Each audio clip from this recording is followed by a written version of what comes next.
that good love, and you may drive me insane, but you do it in all the ways, and I can't complain, I can't complain.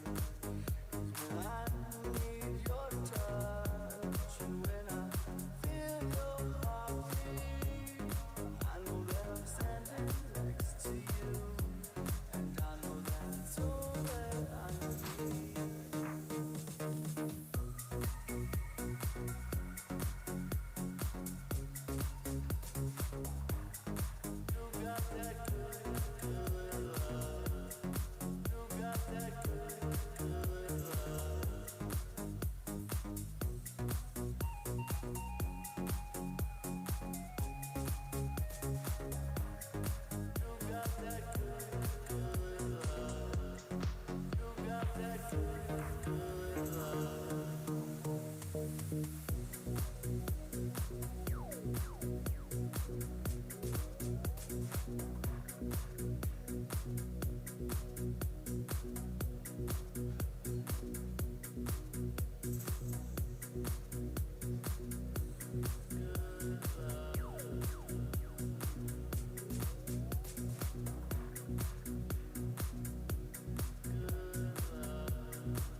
Сонымен достар, құрметті қатысушылар, Говайрлар фестивалінің қонақтары, сіздерден доғыл шапалақ бір мәрте.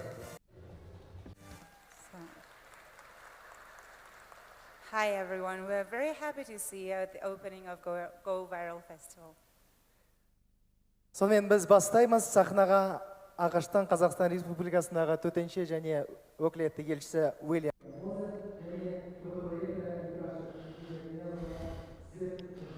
ортаға шақырамыз. And now we would like to invite here William Moser and Ibrahim Kinjibek.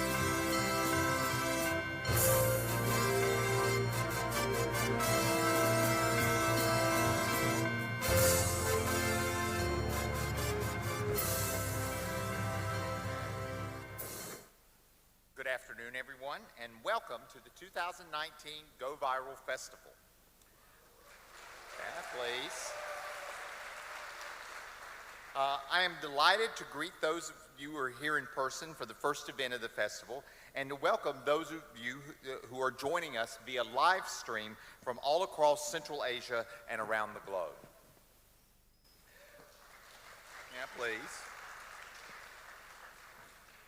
Go Viral is, of course, just one of the ways that the U.S. mission in Kazakhstan supports innovation and entrepreneurship, diversifying and expanding economic opportunities for the people of Central Asia, and improving the region's connections to the global economy.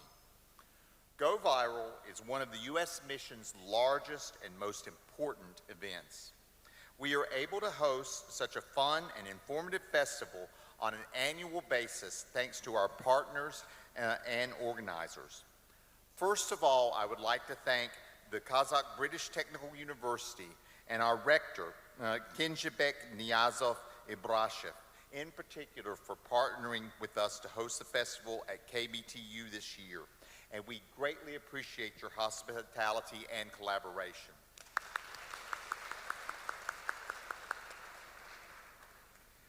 I would also like to extend our thanks to the City of Almaty and the Acting Akim, Baurajan Baybek, for the Akimat's support for the festival. And thank you to Innovation for Change, Nomad Vibes, and the American Film Showcase, with whom we have partnered to bring new, exciting programming to this year's festival. I would also like to express our gratitude to our implementing partner, EZS Group, led by Festival Coordinator Alexandra Tsai, to the festival curators and the steering committee members, and to the many, many volunteers who have organized this festival. The festival would not be possible without you.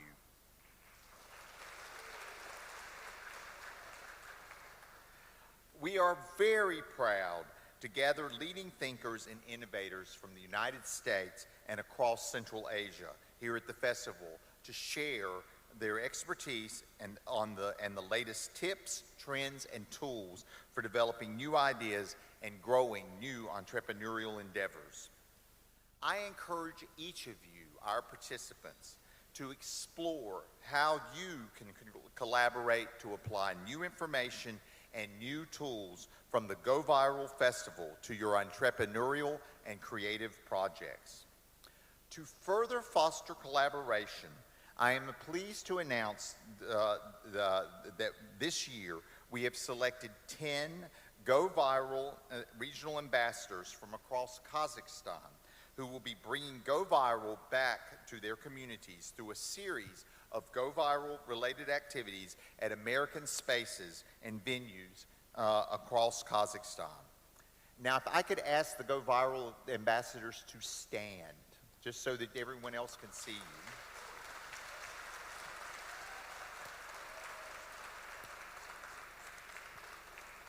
I want to thank you all for doing this. Welcome to the festival, and I'm sure you'll be doing a great job through the rest of the year.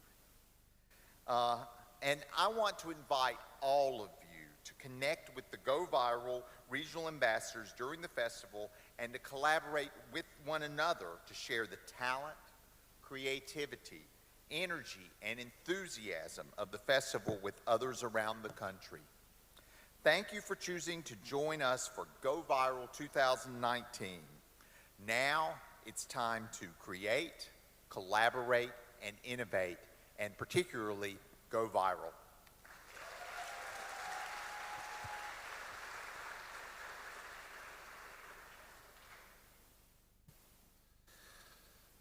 Your Excellency, Ambassador Moser, dear guests and participants of the festival, it is indeed a special privilege and pleasure for me to welcome you in the beautiful city of Almaty and to the Kazakh British Technical University. Our historical building has witnessed many important events, and today we are opening the doors of this spectacular building to Go Viral Festival as a partner organization. Go Viral is popular in Kazakhstan because it brings together leading thinkers and innovators in the field of media, culture, business and technology from Kazakhstan, Central Asia, and United States. Go Viral provides us an opportunity to share experience, knowledge, ideas, inspiration, and boost creative energy for creating new projects. That is spirit of festival. Уважаемые гости, участники. Distinguished guests, distinguished participants of this festival, our university is well known in Kazakhstan. This is one of the educational centers here. For many years, we've been one of the leading technical universities. We are very pleased that the university is the symbol of excellent technical education in Central Asia. We've been actively cooperating with many other universities and colleges all over the world. This festival, Go Viral, is very close in spirit to our university, since in our university we have the whole group of famous professors, who some of them are expatriates. They work in the advanced science laboratories. Some of our graduates, they are well known internationally for their talents and competencies. We have a group of our graduates. They've been working in the Silicon Valley for the well-known technological companies, and we're very pleased. Technical experts, scientists, business leaders, and innovators from the United States and other countries are here with us today at this festival. I believe it is a great opportunity to learn from each other, experience, expertise, and I hope that this year's festival will lead to mutual beneficial and innovative ways for future cooperation and sharing experience. And I wish all of you a good stay in Almaty, fulfilling 3 days of meetings, learning and sharing knowledge and ideas at this wonderful festival. Welcome. Thank you very much. We would like to invite you to our first row, if you would like to be seated there. Thank you so much for your speech. Thank you. Спасибо, друзья. Мы продолжаем. Несколько слов о нашем фестивале. Трехдневный фестиваль «Go-Viral» проходит уже 3-й год в Алматы. «Go-Viral» — это международный фестиваль, спонсор которого выступает дипломатическая миссия США в Казахстане. Он объединяет инноваторов в сфере медиа, культуры, бизнеса и технологий из Казахстана, Центральной Азии и Соединенных Штатов. Для того, чтобы узнать о последних трендах и больших идеях перед мыслителей и лидеров мнений в различных сферах. The mission of the festival is to bring together innovators and Основная United States and Central Asia to exchange ideas and information and foster collaboration. Фестиваль тақырыбы биыл Go-Viral тақырыбы жаңа. Жаса, өзара әрекет етіңіз, жасаңыз. Бүгін жаңа сөз дегеніміз не? Жаңа технологиялар, тез өсіп келе жатқан ақпарат беру қарқыны. Мобильді шешімдерді ашық ақпарат көздеріне қол жеткізу үнемі артып барады. Оның бәрі біздің өмірімізге This is a possibility to use open networks. This provides us with a great opportunity. In our opinion, Go-Viral is the festival of ideas, the festival of concepts for motivation and creative people. How to apply technology and innovation for social good. Within these sections, there are panel sessions, workshops, movie screenings, and musical and other performances. Speakers cover topics including augmented reality, artificial intelligence, digital nomadism, new media tools, storytelling, technologies in art, data science, entrepreneurship, and startups, and many more. А теперь о форматах нашего фестиваля. And now about the format of this workshop, the presentations by the speakers. Please find out more how the Central Asian Trend Centers use digital platforms in order to inform the public, promote their brands, share their knowledge and news. The panel sessions, please discuss these with international speakers such as marketing, Instagram, social entrepreneurship, branding, and special contents, masterclasses, workshops. Please get some relevant experience to be a leader in your area. Come see popular science films about the way technologies are changing our lives today as part of the American Film Showcase program. You can watch these films on big screen in Central Asia only at our festival. Also, a special screening of the film, training for personal growth, and panel discussions about the film industry in Central Asia are waiting for you. Throughout the whole festival, musicians from the United States and Kazakhstan will present their creative works on our stage. They will also hold a series of practical workshops on creation of audio tracks and musical compositions. Tech labs. Learn about new interactive technology products on Kazakhstan market, and networking, exchange ideas, develop partnerships, explore cross-field collaboration, and meet new people. Pitching. The final of the startup contest, Startup Go, will be held at the festival. This is not just a constant for startups and technology entrepreneurs, but also a great opportunity for local teams to create a global company and scale it to the world, to the whole world. In total, 10 Kazakhstani teams will tell about their project during the festivals. Финалдағы стартаптарды бағалау критерийлері. Бейімделігі, нарық көлемі және бизнес моделінің ауқымды. Also, the explanation of various business models, project implementation, the work of the efficient team. To present their project, plus 3 minutes for questions and answers. Personal interaction with investors and funds. The jury members will select 3 best projects as winners. Prizes to winners. Mentoring support from international experts. Help in making professional presentations for investors. Друзья, найдите наш канал. Dear friends, please find our channel goviral.kz, get connected, and you will be aware of everything happening here, announcements, competitions, etc. Go Viral Fest application, please download our app. This is also going to be useful for you. It's got all of the details about the festival. In the application, you can choose specific events, come up with your own schedule of activities, and get the reminders about all of these events. Right now on the screen, this information will be duplicated just to make sure you can find and download this information.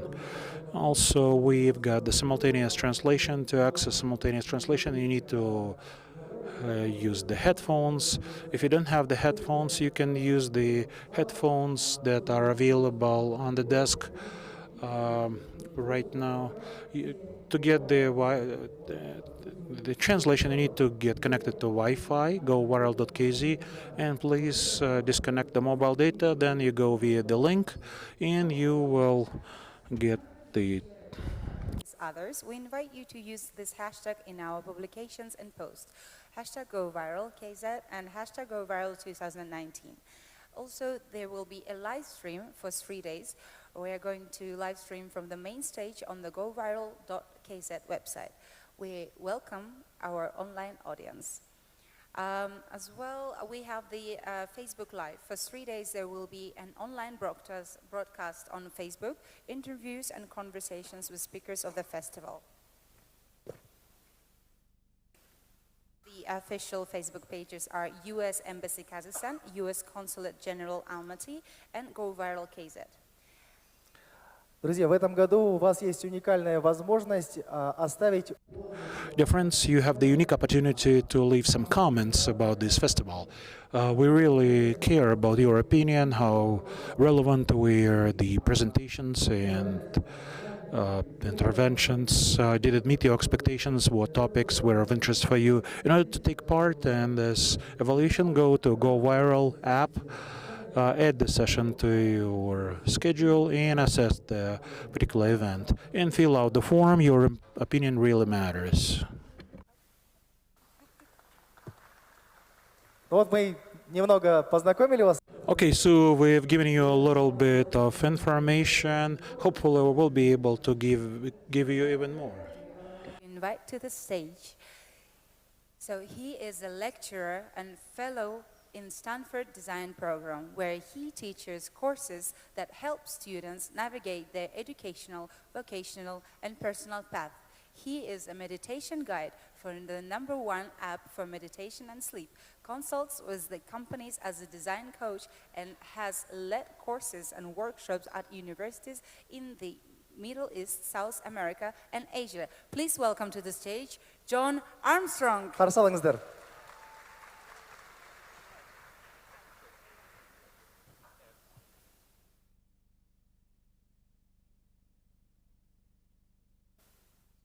Thank you so much. Really thrilled to kick things off here. Who here has ever been asked this question? Oh, technology failed from the start of the conference. Who has ever been asked this question? What do you want to be when you grow up? Quick raise of hands. Keep your hands up if you love this question. Okay, a few hands stay up. So as kids, maybe this is a little easier for some of us. Maybe a firefighter or a police officer. Maybe as we grow older or hear more from our parents, a lawyer or a doctor. And I don't know if I would consider myself grown up, but my current role, as they said, is as a lecturer and fellow in Stanford's design program, where I get to work with students to help them answer this question, or help them figure out what they want to do after college.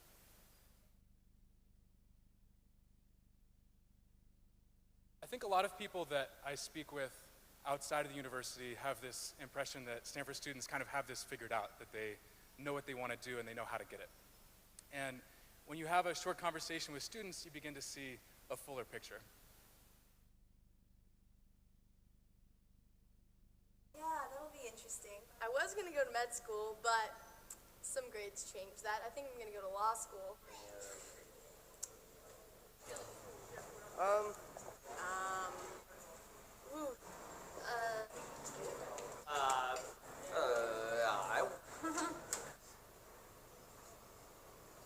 have no idea. I don't know yet. I have no idea what I'm going to do after college. Sometimes I guess I tell myself I don't really have to worry about it when I really probably should be. So it turns out wherever you are, this could be a challenging question, this question of what to do with our lives. One of the pieces of advice that our students hear a lot is follow your passion. Find your passion and then follow it. And I think this is really well-meaning advice. But I think it might be helpful for a majority of people. In the US, at least, estimate that 20% of Americans can identify a passion that they might like to follow. And of that 20% that can identify a clear passion, a majority of those people are passionate about fields like art, which they may be able to recognize, so it's often difficult, but many of them actually wouldn't recognize or connect with. So the question of what's your passion or follow your passion is often not helpful for a majority of us. Another challenge with this question of what's your passion is that for a lot of us, we're continuing to figure it out as we go. And it doesn't recognize always that we may not have one single passion, but perhaps could grow into or explore or develop many passions. So what if instead we considered how we might connect our past experiences and our curiosities to what's outside in the world? We might ask the question, where have you felt flow? Where have you been challenged or pushed to grow? And we might instead ask the question, what might you want to grow into or explore next? And what we find is that phrasing or reframing the question in this way is more helpful for more of the people that we work with. And it offers a more open-ended, more generative approach to determining what we might like to do next. This question also reflects a design mindset or a designer's approach to this question of life and career. And design thinking is the framework that our team uses as we work with students and others to help them determine what they might like to grow into next. Design thinking, often visually represented as this sort of 5-step process, is an approach to creative problem solving. And at the heart of design thinking is empathy for the people you're designing for. We don't have, in short talk like this, a lot of time to go into many specifics about this approach, but in addition to that empathy at the root and the basis of design thinking, another thing that design thinking is especially useful for, and perhaps somewhat unique in, is how it's well suited to problems or challenges that are not clearly defined or about which we may not have a lot of information. So, for example, I may have, a project to engineer a bridge, and in that type of problem, oftentimes we have the data to work with. We know how far the bridge has to span, we know how much weight it needs to bear, we know what materials we have to work with, and so we can actually engineer a working solution, and we have clear parameters. In mathematics, we can solve for a correct answer, and we can actually clearly define and even prove that that's correct. But in certain spaces of innovation, or let's say if we're creating a new product or experience, oftentimes we don't have data to work with, and sometimes we may not even be clear at the start what we're trying to design. If I'm trying to create a new product that doesn't yet exist, I can't go out and ask people what they think about it because they don't yet have a reference or something to actually base an opinion on. And so in cases like this, we can build our way forward. We can create prototypes and actually bring something tangible into the world for people to engage with and interact with and gather data as we go.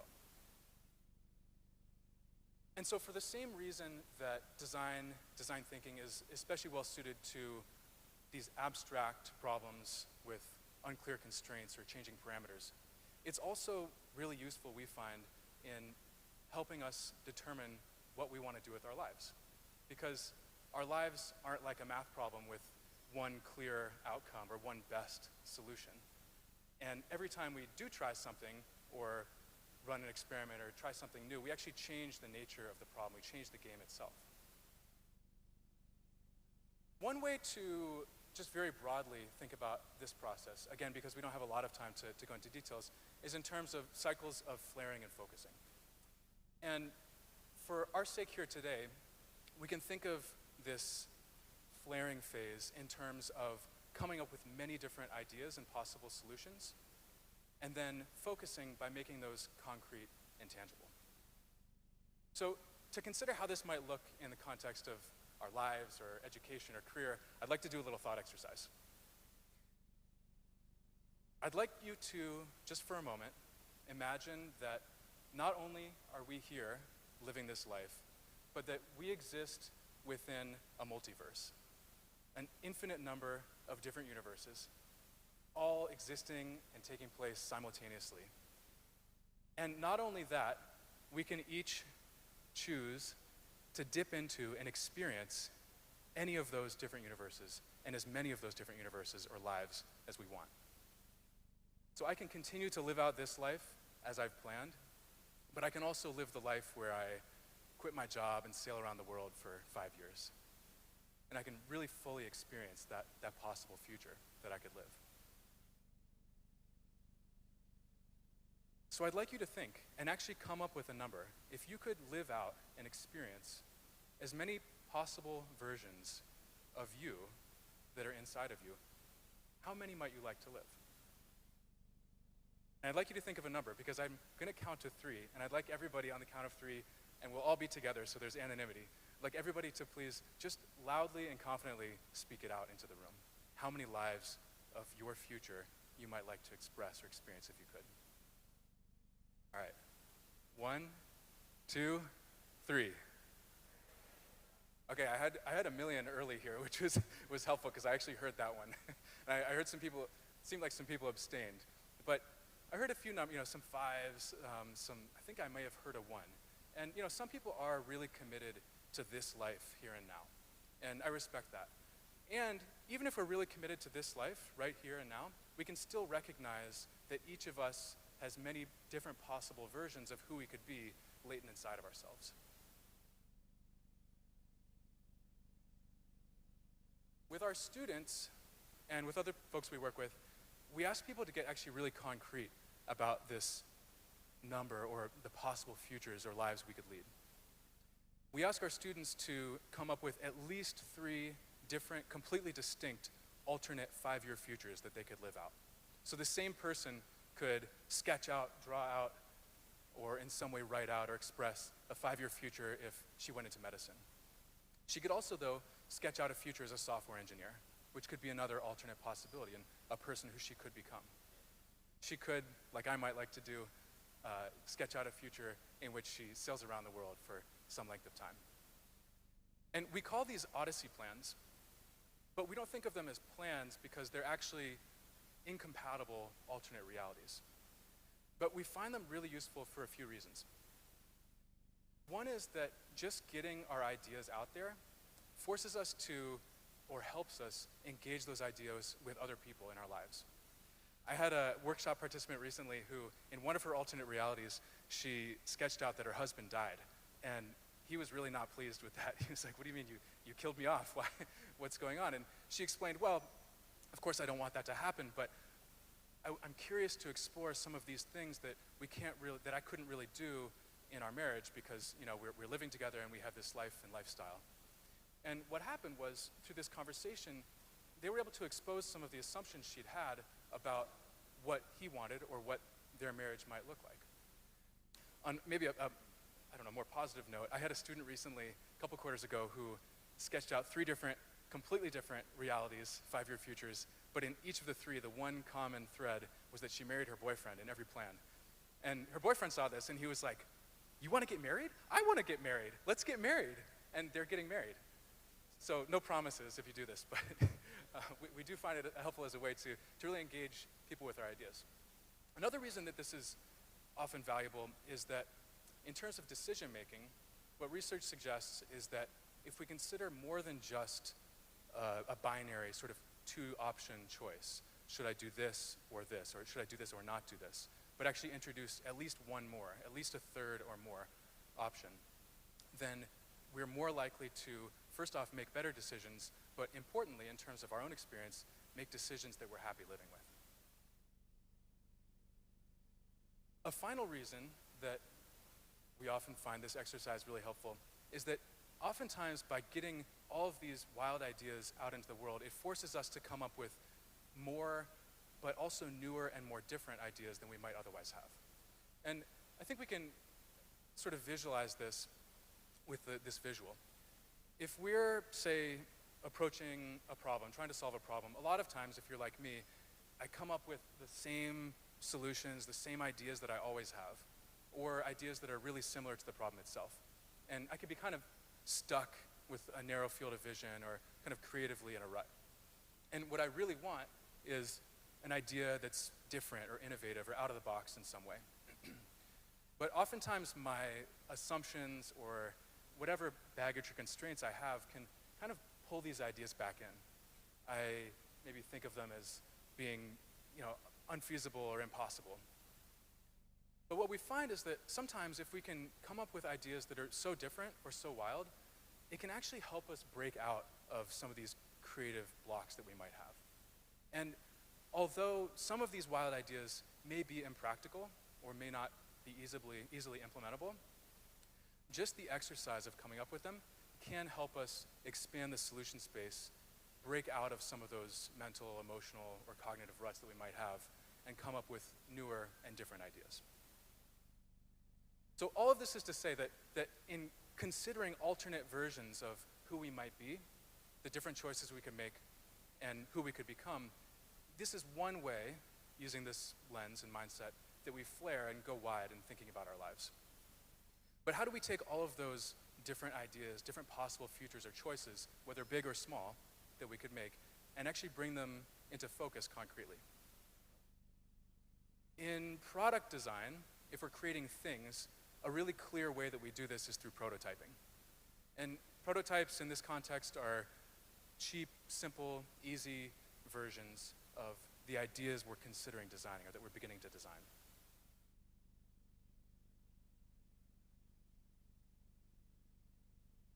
In this picture here, this is some folks who were designing an app for Sesame Street. And actually the character behind the screen was to be Elmo. And rather than making a working digital prototype, they were able to save a lot of effort, time, investment in just printing off a phone screen and then being able to show people, rather than just tell them, but actually show them how a player or a user would manipulate the character. If someone's designing a truck, obviously a really rough prototype like this is no replacement for good design and good engineering, but it can help us consider what we're making from kind of a different perspective. If I can walk around this, I get a different feel for what it would be, instead of just looking at it on paper. And it might also help me spark some other ideas about the design. So I might realize that, in fact, the cab is pretty high up and that I might need a step to get into it, just by making a quick, rough, cheap, and easy version. We see this often now in terms of user interface, of course. Even aesthetically, if I'm designing, say, this backpack, I can look at it, I can't carry any weight, but I can, just by seeing it, recognize that, oh, maybe I would like the strap to ride a slightly different way, just in terms of the visual look. So these are some ways in terms of products or things that we might make ideas concrete and tangible. We might focus them. And some of the objectives of prototyping in this way are to make those ideas concrete, to engage other people with our ideas, and to expose some of our own assumptions before we make a big investment, whether that's time or money or emotion. So if those are some of our objectives, how might we use this same lens or get at those same objectives in terms of our own lives or careers or futures? Well, one of the ways is really quite simple, and that is finding people who are already doing the things that we're curious about pursuing. Every time I have a student come in as a freshman and tell me that they're going pre-med, I encourage them. I think that's wonderful. And I also ask them, have you spoken to a senior who's gone pre-med? Have you spoken to somebody who is recently just finished taking the MCAT? Have you spoken to some medical students at different points and in different fields of specialization? And have you spoken to some physicians or medical professionals? Because understanding on paper what it would be like to be a physician is a lot different than hearing and feeling the stories and emotions of someone who has had patients die or who has delivered babies. So in these types of conversations, we're not going for information or what we might typically think of as data, but rather seeking to understand the lived experience of people who we might like to become. In so doing, it's almost like we can have a conversation with one future possible version of who we could be. We can get a vicarious sense of whether that's someone we'd like to grow into. On a practical level, it's also helpful because, at least in the US, an estimated 70% of opportunities, jobs and other opportunities, are never listed publicly. And we think of this, sometimes we talk about it in terms of being like an iceberg problem, where you only see the tip. If we can think then instead of what are the opportunities that are visible to me, and rather think, who might I connect with? Who can I actually engage with and understand on a human level in order to understand the network and be connected to the people and the conversation that's taking place?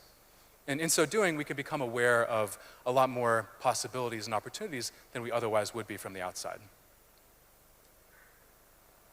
So these conversations, we can think of them as like mini prototypes if we're using this design parlance or lens. But beyond just the conversations, how can we have experiences that could simulate who we could be or become, or different choices we could make? We can be creative about this. Some of the ways are more straightforward. I recently had another student come in and tell me that he was planning to go pre-med. And I told him, that's wonderful. Have you spent time in a hospital? Have you shadowed some doctors? Have you actually done some of the things that medical professionals do? He was young, he hadn't yet done them. We sent him home with that homework. And he came back a couple weeks later with some really good data. He said that hospitals felt really sterile, yet contrastingly, he didn't like being around a lot of sick people. And he didn't like the amount of paperwork that doctors seemed to do. And he wasn't sure that he could really handle, he didn't like the long hours and the varied schedule. So that's wonderful. He was able to figure some of these things out, maybe shift gears or change tacks in that same field, or perhaps consider what about that idea, what about that profession was appealing in the first place, and how might he pursue it in a different way. In my case, after having this dream of sailing around the world and single-handing across the ocean, all it took was like an afternoon vomiting violently over the edge of a boat for me to recognize that maybe that wasn't the particular plan that I wanted to pursue. So really what I'm saying when it comes to this mindset of prototyping in our lives is really simple. Who can we talk to and what can we try? But importantly, not just who can we talk to, but how can we understand them on a real human emotional level through stories and through their lived experience? And in so doing, how can we get that vicarious sense of what it would be like for us to become them? Experiences as well. There are some clear ways that we can do this, an internship, a shadow opportunity. But we can also get creative. If I hadn't had the chance to go sailing, I could have replicated the sleep schedule that's typical a few weeks into a voyage, single-handed. I could have found out what foods people typically eat on their 5th week at sea and eaten those for a week. I could have downsized my living space and seen how I like getting along without all my things. And each of those mini prototypes could help me gather information as I go. So in using this lens of design, or in this case today, of flaring and then focusing, we can remember that each of us has many possible versions of who we are or who we could become. By making those concrete, by putting them out in the world, we can engage others with our ideas. But then by actually focusing those ideas through conversations, authentic human connections, and creative prototype experiences, we can be better informed as we make decisions and move forward. Because as we do this, as probably everyone here has experienced, every time we take an action, we change where we thought we were going. And there isn't one best outcome when it comes to life or career or education. We can't think of it like a math problem, which we can sort of solve and arrive at the final answer. But we can think of it as a creative adventure that we can engage. And so, in closing, I would just ask you to think, whether now or throughout the weekend, what am I curious about? Who can I connect to that's actually living out that curiosity? And how can I creatively sneak up on the experience of what it might be like to live into that life? And I hope that as we do, all of us can begin to better answer not the question of what do we want to be when we grow up, but what can we put ourselves behind as we embark on our next odyssey. Thanks so much. Appreciate it.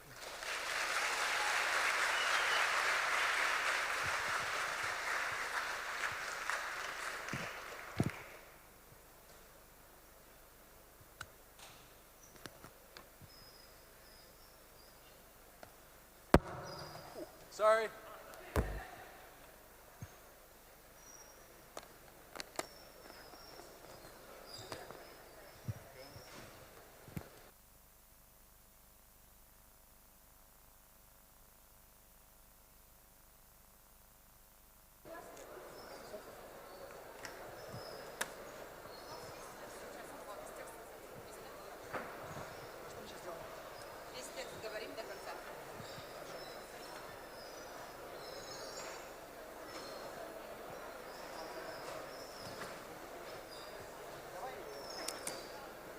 Hi guys, I hope this session was very interesting for you.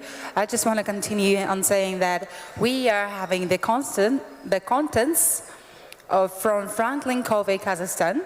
So if any one of you want to win original airports from our partners Franklin Covey, Kazakhstan, does anyone want to win airports? Yeah, good. So listen. Даже я. So listen carefully to the conditions of the contest. So look for volunteers wearing Franklin Covey branded t-shirts and holding hashtags on the Go Viral event sites. Take a selfie with them, post on Instagram, put hashtags, #7 Navikov Go Viral and #GoViralKZ. Subscribe to our pages. At Franklin Covey KZ and at GoViralKZ. And one of you will win airports from Franklin Covey, Kazakhstan. Ну и желаем всем удачи. And we wish you all good luck. Let's thank our partners of our festival, our partners, organizers of Go Viral Festival Kazakhstani, British Technological University. Global Civil Society Innovations Initiative. Фестиваль независимой музыки Казахстана. Independent music, Nomad Vibes. CS Event Agency. Это наши организаторы. Еще раз можно поаплодировать организаторам фестиваля Go Viral 2019. These are our organizers. Please give them a hand again. And at different platforms of our festival, we can share what's happening. First of all, this is our round hall. This is the biggest, then the small stage, workshop at the first floor. Открытая сцена. Open stage. So our next speaker was the keynote about photography and visual trends for social media.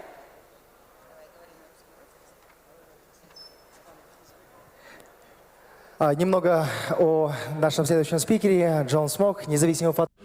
Just a few words about this next speaker, John Ward, a photographer and people who likes experiments from New York. He teaches photography at CDFC of New York. Previously worked with such media organizations such as Associated Press, SIPA Press. His works were published in many of the well-known publications. In the New York Times Magazine, Newsweek, Paris Match, Der Spiegel, and many other publications. He has also worked as a visual journalism trainer in several former Soviet republics, Cambodia, and recently in Afghanistan. In 2015, he received Knight International Press Fellowship to the Middle East, where he was assistant regional publication in developing the visual components of their publication. He is a graduate of the Columbia School of Journalism, where he also worked as an instructor. So, without further ado, we would like to welcome on stage John Smoke. Ваши аплодисменты, друзья, Джон Смок.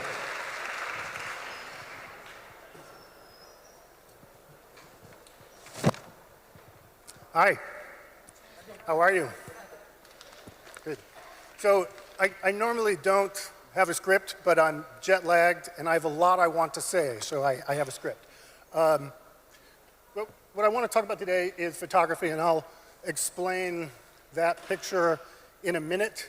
But to tell you the truth, and I'll sit for some of this, I struggled putting the presentation together because initially my thought was, well, I need to talk about issues relevant to Kazakhstan, and I need to be familiar with this country and photography here. This is the first time I've been in Kazakhstan for about 15 hours now. So I struggled with this, and then I realized that, in fact, that was a mistake.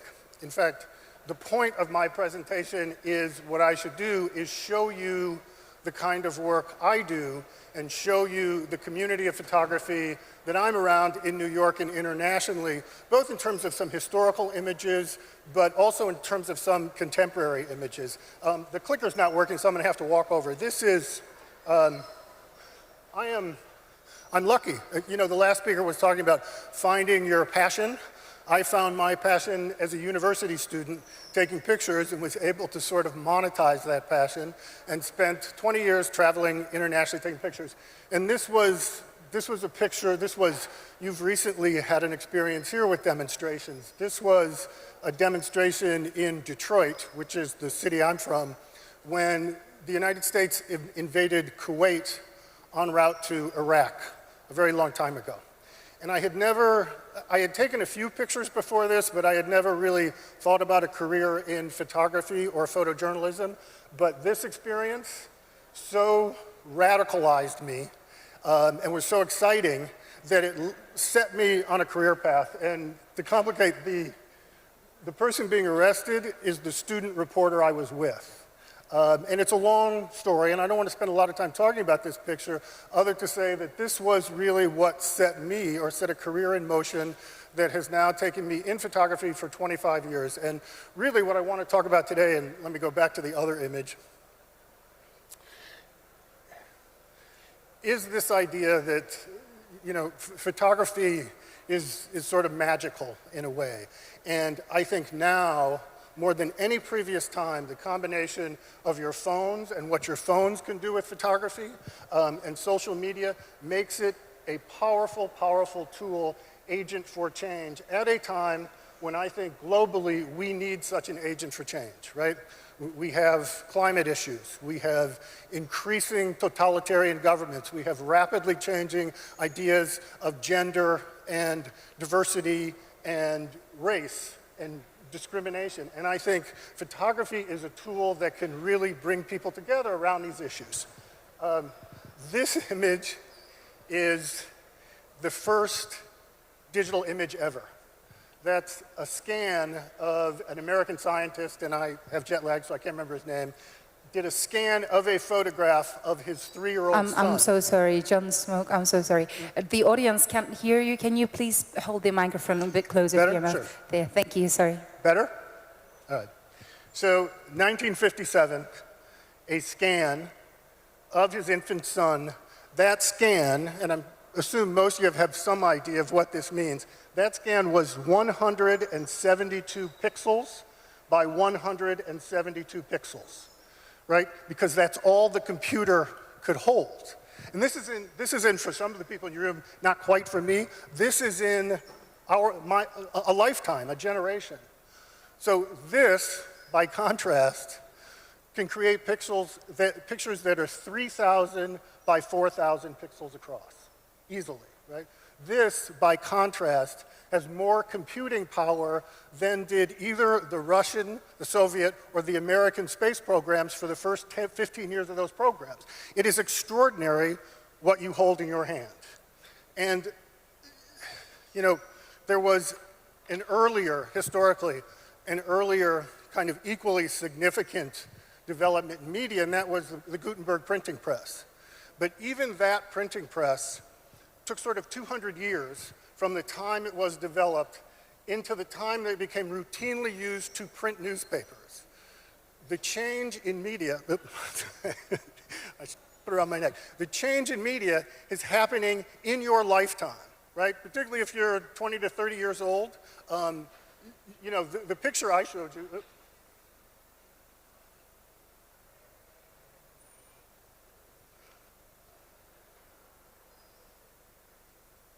Give me a second. We're back. Hold on. I'll get to that.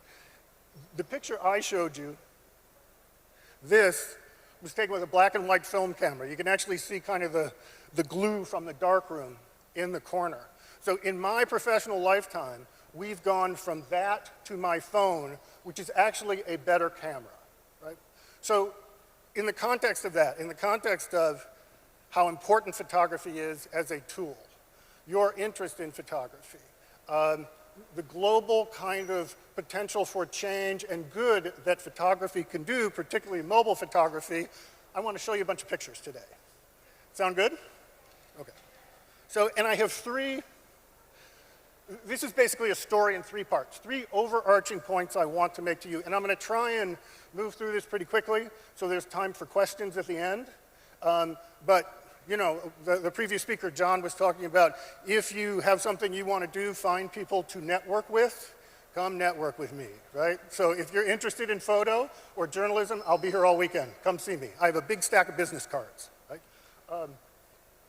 So the first part of my presentation is this. Photography is a language, right? And it is a unique language in a lot of ways that we're going to discuss, but it's unique mostly because it is a global language. We don't have to share a spoken or written language to understand photography. You don't even have to be literate to understand photography, and we can communicate through photography. That makes it a unique tool. The second is basically this, right? You ain't seen nothing yet in terms of change, and I think what photography and what these tools are going to mean. And I'll show you some examples. And I'm doing other workshops. I'm doing a workshop on animations and a workshop on Instagram. If you want, you know, come check them out. And the third thing I want to share with you today is story's everything. In other words, after a certain point, the tools don't matter unless you can inhabit those tools with real human stories, with yourself, right? And that is one of the things I really want to challenge you to think through, and as we're looking at pictures, for you to take away from the pictures we look at. Not all the pictures I'm going to show are going to appeal to everybody, but some will appeal to you. And I'm going to, so, Jorge Luis Borges is an Argentinian writer, and thank you. And he's sort of a fantastical writer, right? He's very philosophical. His writing, poetry, essays, short stories, it's very mystical.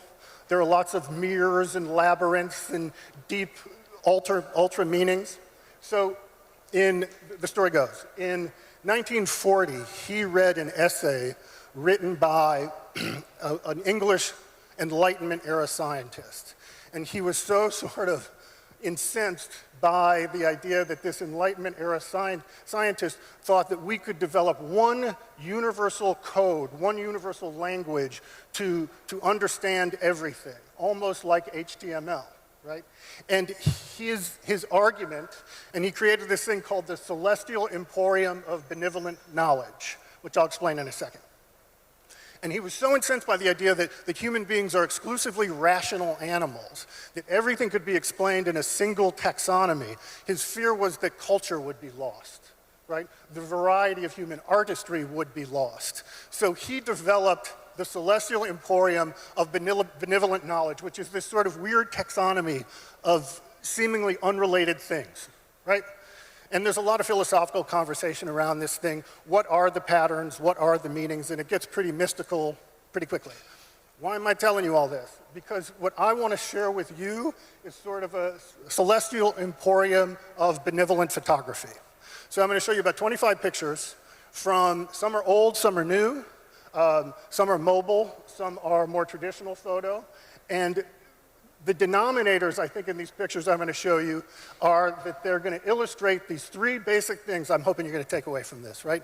Photo's a language, you ain't seen nothing yet, and none of it matters if you can't find your own voice, either as Kazakhs or individually, to tell your story, right? Sound good? And the one takeaway I hope that you do from this as you go through these pictures is find out sort of begin to deconstruct the pictures. Look at some of these images and decide if they speak to you, and try and figure out what is working with them. Because I will tell you what does not work online, what is not going to make for change, what is not going to use photo as a tool, are more selfies and stupid memes, right? So to some extent, if you can find a more sophisticated voice in this language of photography, you can affect more change. You can find a more satisfying personal expression. Sound good? All right. This is Henri Cartier-Bresson, French photographer, sort of an aristocrat, and he was first a surrealist painter, and then he became a photographer. And this is, you know, the other reason that I've selected these images is these are all images that in the last 6 months I've talked to somebody about it. They've come up in conversation, which is just my way of sort of staying fresh. You know, to know that what I'm talking about is still relevant as I shoot less and teach more. So Bresson is one of the fathers of photography, without a doubt, right? He's one of the pillars. And if you're interested in photography, you probably know him. If you don't know his work, you should know his work. And if people are interested, maybe I can do a list of all the photographers I show, just so you can get a sense.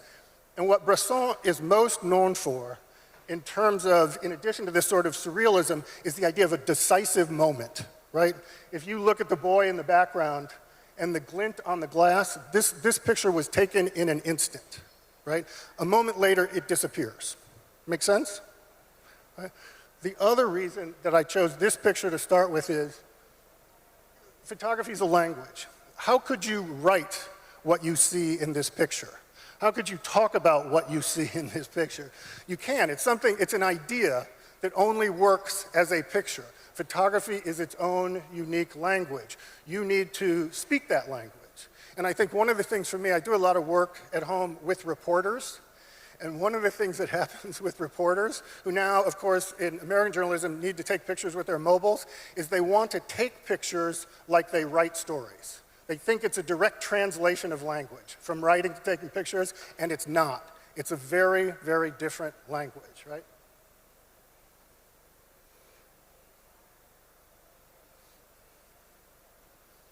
That's a great picture. That's a mobile picture, right? And it was actually taken for Apple as part of their campaign of pictures. This was taken in Singapore by an amateur photographer.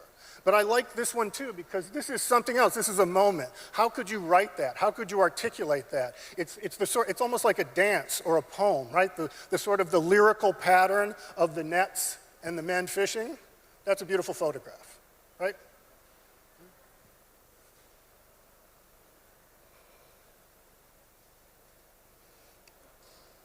That's an aerial photograph by a guy named Vincent LaFleur, who's the New York Times photographer. Whenever the New York Times needs a helicopter picture, now they do more drones, they have Vincent do it. And Vincent took this picture, and it's become so renowned now that MoMA, the Museum of Modern Art, bought a copy of this picture from him to hang in his permanent collection, because it's such an unusual new view of what photography could be. So, if this picture is sort of from the air looking down, this one is the reverse, right? And this is, I don't know if people here are familiar with a social network called Reddit, right? So this kind of floated up to the top on Reddit. And this is about as social media photo as you can get, right? It's a square format. That's a big deal if you're a photographer, and we'll talk more about that. Whether you're shooting vertical, horizontal, or square, that is something to be very aware of. And the conversation I had about this picture was what a great moment it is because of the plane, how smart that is, but how well the construction works as a square, right? Okay, people are nodding, so I'm hoping this is making sense, right? Okay.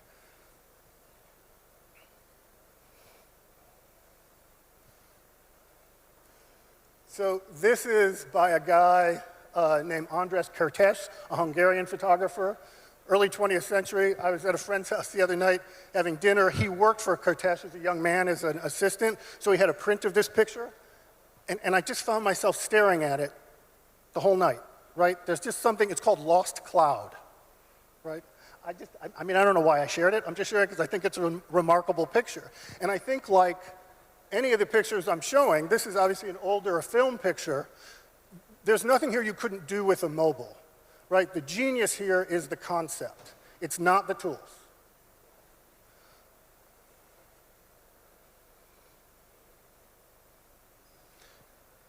So again, I just want to drive home this idea that photography is a language, that the first language human beings used was imagery, right?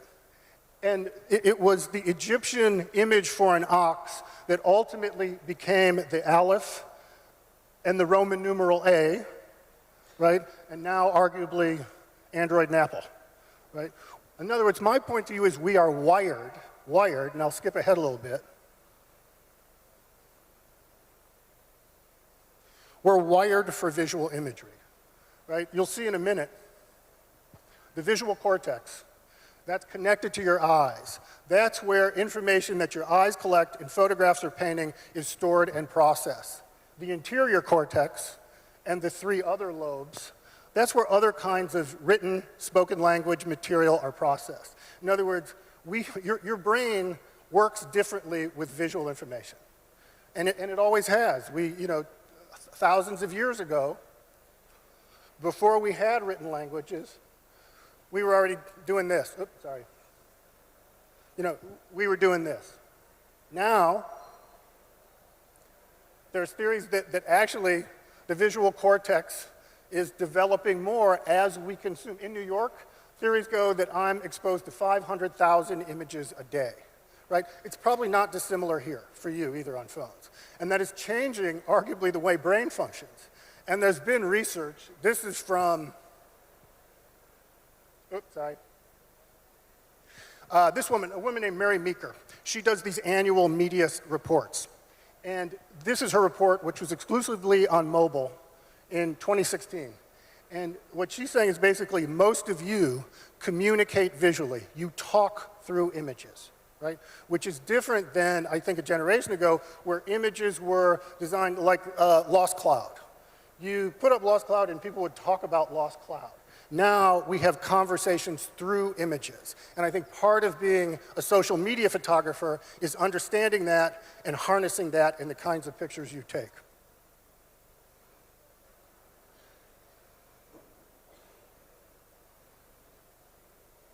I'll go back to the other one in a minute. Check out the number of likes. How many of you have seen this picture? Right? A lot of you. So it's an egg. 50 million likes for an egg. Why?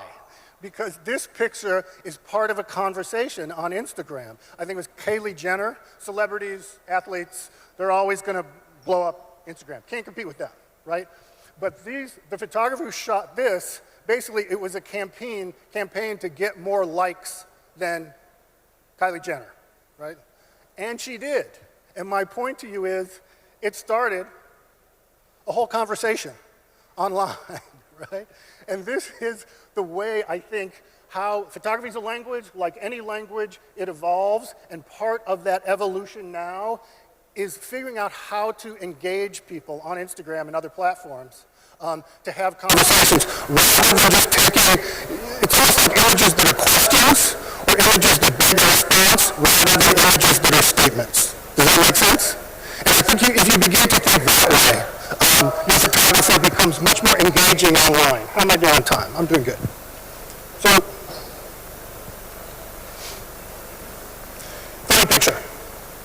This guy, his name, so one of the guys I teach with is a filmmaker and runs a blog for the New York Times, and they just ran, I get his name wrong, I always want to say his name. His name's Daniel Arnold, and he's a street photographer.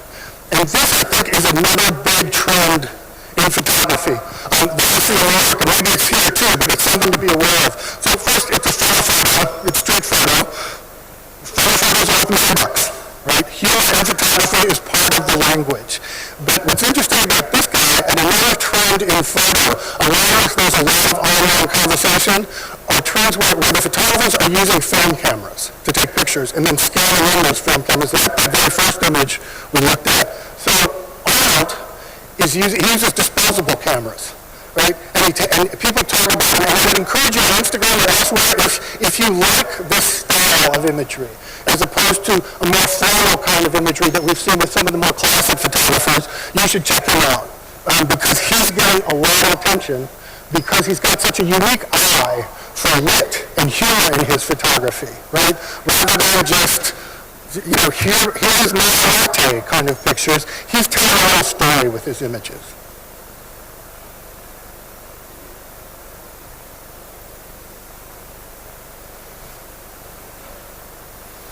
Animations. And third, photography to begin with is huge, and a way that people contact each other. There are communities around food. Food is intensely personal. It's intensely cultural. There's a lot of things you can do with food. This, and I don't know if people can see it, and we'll, again, in the animation workshop, we'll talk about this. This is actually just a series of 8 different images stuck together and played in a loop. And that's also what a GIF is, an animation is. So this is a really, really easy thing to produce. And this is an example, and I don't have to tell you, I assume GIFs and animations are huge online, right? And it's sort of a natural extension, I think, of photography. They're sort of expanding the vocabulary of photography. And if this is an image of sort of first working toward video, this next one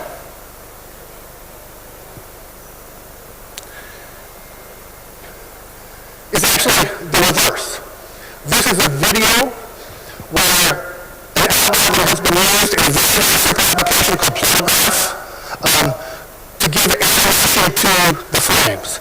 That is easy to do, right? And this is how I think about photo now, and this is how you should think about photo. I didn't show any slides sort of explaining why you should care about photo in a social media context, because you should know. Just if you don't know, it's a problem, right?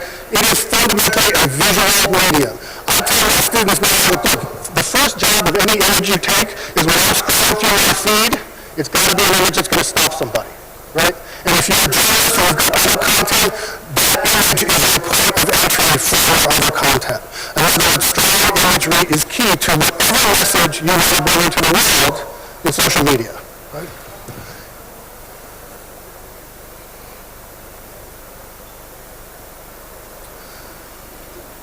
So these next 2 images are 2 other really interesting things that are changing now in imagery. So this is just, environmental stories. Like, I used to, in red stories, you wouldn't see that often. You'd see an occasional fire, but you wouldn't see things about environmental stories. I'm seeing a lot of environmental stories now. So one of the things when we talk about stories is for you to find themes that interest you and the community around those themes and stay with them, right? So this, my point is, with an SLR, for me to take a close-up like this requires specialized equipment. One of the things with your phone is it will take pictures 3 inches away, no problem. This is changing what is called the liminal distance. In other words, one of the things that's new for you and new for you with a mobile tool is this ability to take close-ups easily. That is something, change is good. Things that are different is good. Things that will make people stop when they're going through their feed are all good. And I think the ability to do close-ups is one of those things. One of those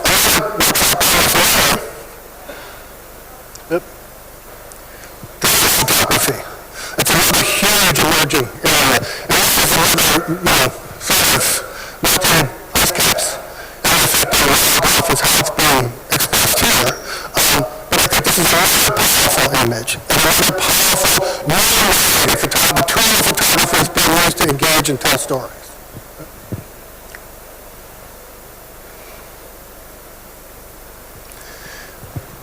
I expect most of you will recognize this guy. He's an American football player. He's African-American. And refugees in the United States are fought to say the least. And he took a knee. He refused to stand during a football game for the national anthem.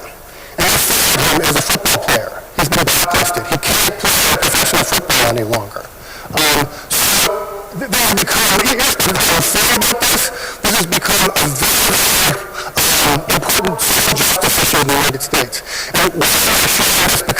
this one picture involves several other trends which I think are kind of interesting. One is the photographer took this picture of a photographer named Platon. He's a very, very famous portrait photographer.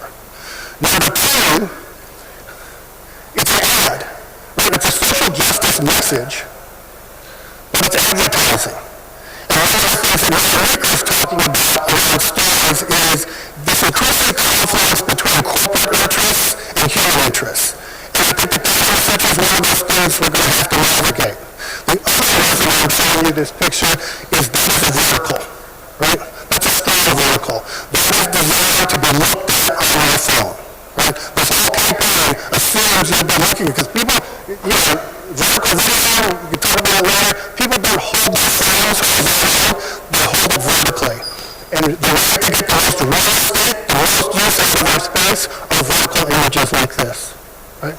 So I would, sort of low-hanging fruit to be photography, think about how your images are going to be used and hold the phone appropriately. Right? I won't go into this one, but another big development, I'm guessing most of you are aware of this, we'll talk about in the animation workshop, but social stories, photo-based social stories, Instagram stories, Snapchat stories, there may be other platforms that are engaging them here, but even big news organizations are beginning to get involved in those. Let me see if it'll... Well, I won't play it, but basically, you can see it's several images sandwiched together into a video as animation that tells a story of exploring the solar system. So one of the things to think about with photos as you move forward are multiple images in photo story format. Good?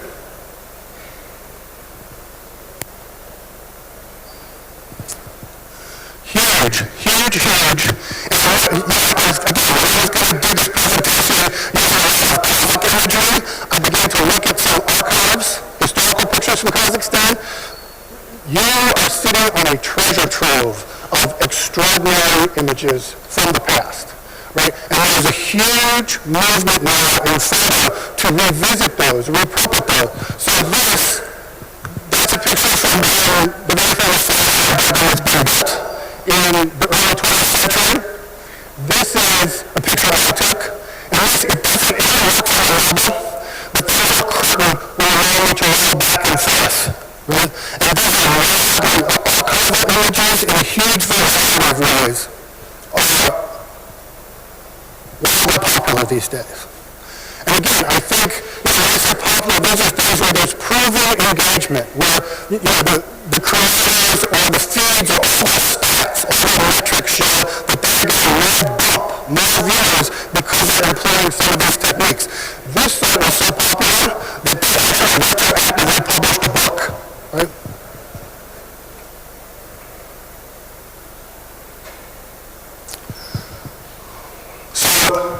This is not a story, but I think it's extraordinary.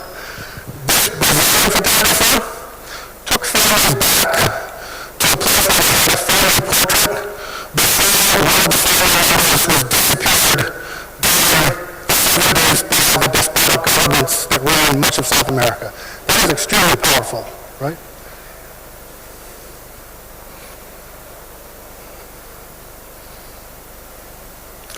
So I'm zooming through the rest of this and I'm running out of time. But if you have questions, please come see me. So kind of in closing, really quickly, and this is sort of a third chapter, which is if this is a story, it doesn't matter. And one of the things that's happening is mobile phone sales are declining. The mobile phones themselves are getting much more robust in terms of some of the things they can do. This picture, you could take this picture off mobile, right? Notice the background of software has filters that allow you to do that. This picture ran on the cover of National Geographic because this child was born a boy but identifies as female. I think that's a beautiful portrait and an extraordinary information, no matter how you feel about it. If the idea here is to use photo to have a conversation, that's a conversation starter. That's a beautiful picture, right? This is a picture by Steve McCrae of India. That's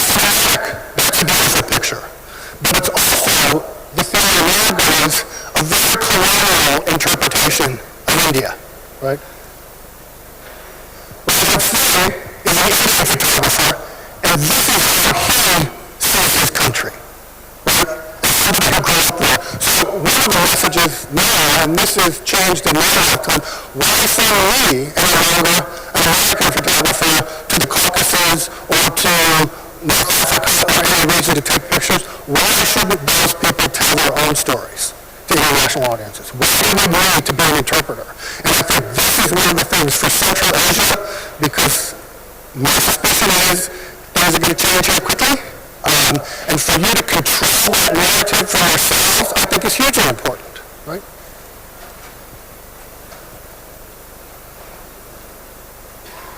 Series I'm just going to skip because we're going to run out of time. This is a World Press award-winning photo. This is a photo by a Brazilian photographer who was found on Instagram, hired by Time to shoot a series of international on a mobile phone, right? These are mobile photographs. Her name is Elisa Dort. These were also shot on mobile. By a photographer named Doris Zuckman, and she used filters to web two images together.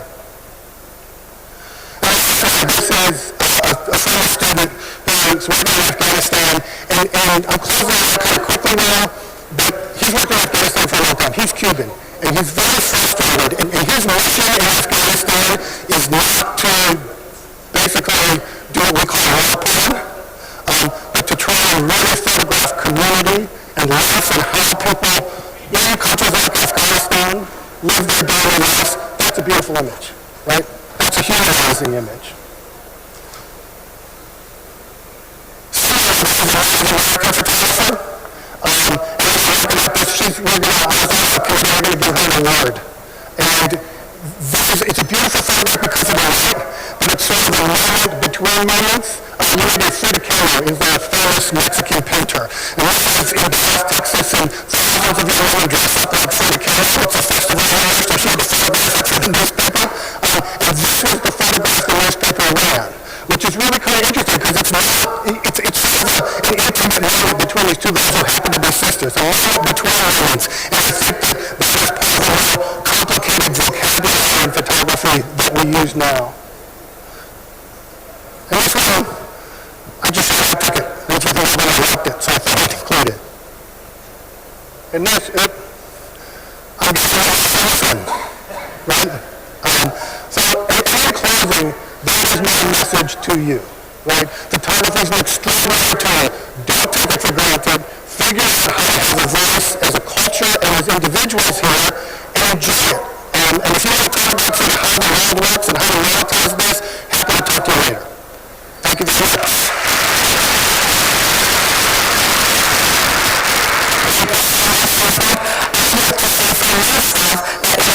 Interesting. Very interesting photos, amazing, so thank you so much. Thank you.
Next.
almost every day by Northern Lake, the company of logistics, innovative logistics. President of the base of yesterday. Different consultant, business strategist, investment manager, downtown accelerators, and the North accelerators. Experience of the and healthcare with a lot of dedicated projects in the area of healthcare, an impressive one. Tatiana Kazaveli.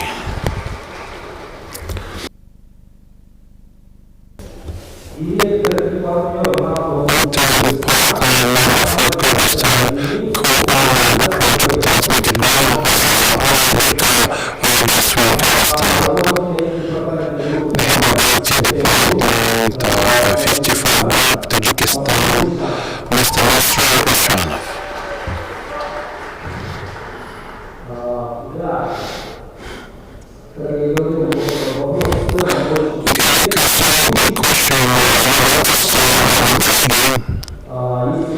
In fact, if you take a look at the whole global market, small nations markets are very successful with global startups. If you know the business, this is the end of things are bigger. So then, despite the market making resources and money, they've been able to come up with these massive innovation stories. Now I'll discuss how I can make it happen.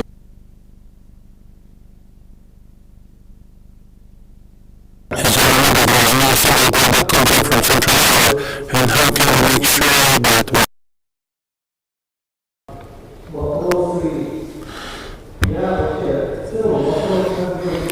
with high question how to make innovation Central Asia global, I think it's quite extensive, so I'll split out a few sub-questions so that we could approach the right answers in a constructive fashion. Let's start with the legal questions. And I'll try to answer them in turn. Number one, what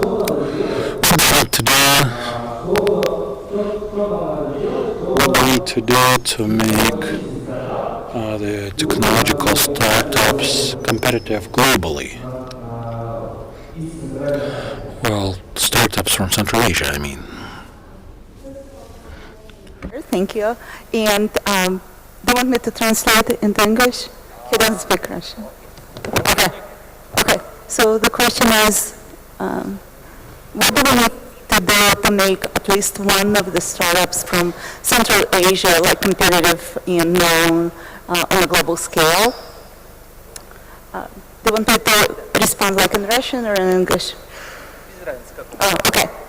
I think it's kind of a tricky question, and what I've realized, and I worked with lots of different startups from different countries. In many cases, anything that gets created, initiated from a technology point of view, or it's a copycat solution. And I think when you want to compete at the global scale, you really need to do your homework before you start, and you need to kind of validate your business case, not just in your country, but in your target expansion market, whatever that is. It could be just Central Asia, or if it's United States. And a lot of startups kind of fail on really understanding the demand, competitive landscape, who will be using, why they will be using, are they going to pay. So all the basics have to be in place. And if you don't do that, then either you create a startup for the sake of the technology, or no one will be using, or if people will be using, they won't be paying for it. So I think that's one of the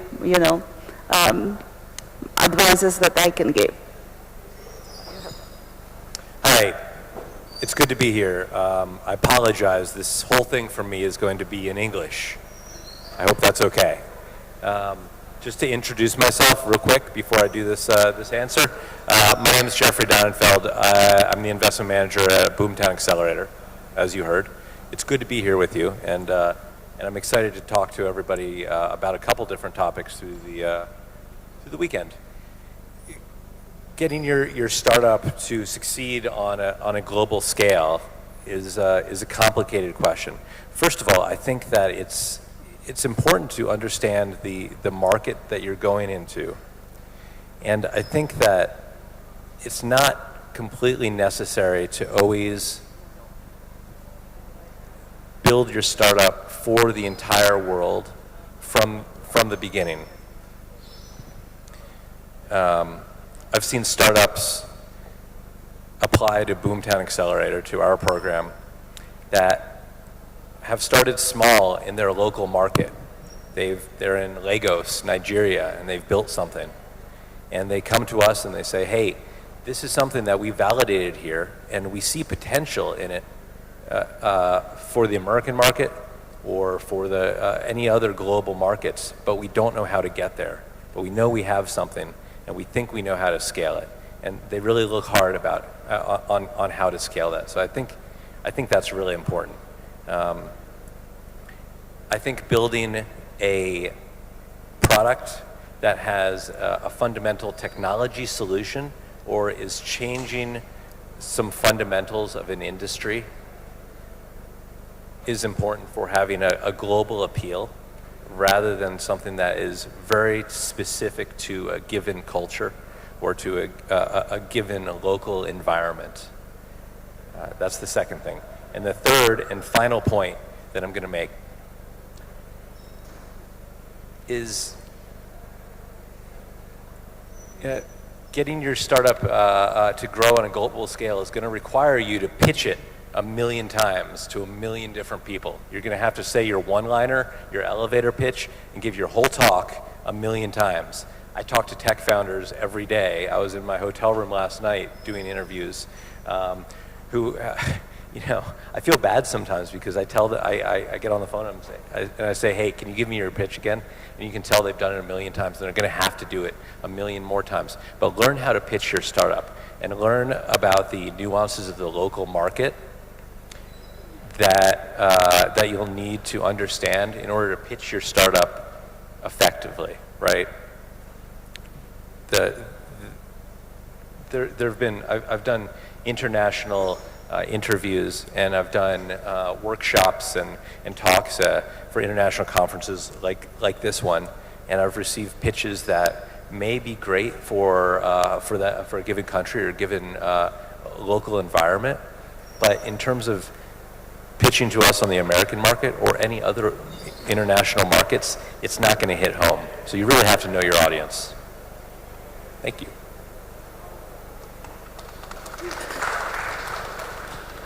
Здравствуйте. Hello. Thank you very much for the invite. Many thanks for actually visiting this festival. Like I've been introduced, I'm Masrur Asramov. I'm from Tajikistan, the group of companies 55 Group. Briefly introduce myself, speaking about globalization and technological startups. From my standpoint, step one, I'm trying to make any startup global, specifically here in Central Asia, should be presence in the local market, Central Asian market.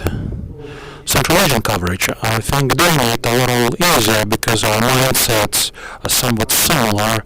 Problems are all the same. Issues are all the same. And if we, frankly speaking, start developing startups inside our region, the market is also quite substantial, over 50 million individuals, 50 million people, so there's a lot of space to get developed. Then globalizing it further, so what would be the steps? Number one, just like our colleagues said, startup must resolve some issue, some problem. Number two, It seems to me that again you're looking at the market, studying the market. But my suggestion to all of the startuppers, please start with this market, Central Asia. Initiate your development here. I think it would be the best step for your further global coverage, if you wish. Thank you. Hello everyone. Many thanks for the invite. I'm very pleased to see you. I'm from Kyrgyzstan. Well, the country where we had a couple of revolutions recently. So speaking about innovations, I think it's quite painful in a way. You might have noticed that here in the countries of Central Asia, everything is always used and already a beta option, something that has been tested somewhere. But business that is developed in our country, this is business that works for the sake of efficiency. We can rarely see any innovations here. Even if we see any innovations, there is a very little of that. Any project that gets opened, it's basically like a spin-off of some other projects. Parents, some sort of parental company, mother company would support it. But we're all in countries where parents aren't always good. Some often have their period problems. But despite this, I believe that innovations here in Central Asia can be done. And I believe in the future of these innovations. How? First of all, we need to change our mindset. Our mindset is our biggest headache. I think we need to take care of management. We often have situations when we spend a couple of hours at meetings drinking tea, but we can't quite remember what we discussed. We either sold our software or didn't sell our software. And number three, what we need to pay attention to is education.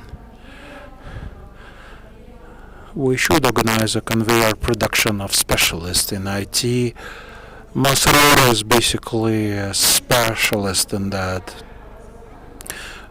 I think only through education, not education in general, but education that can be provided by some tech companies, like we have this company MedDesk. These guys are really cool.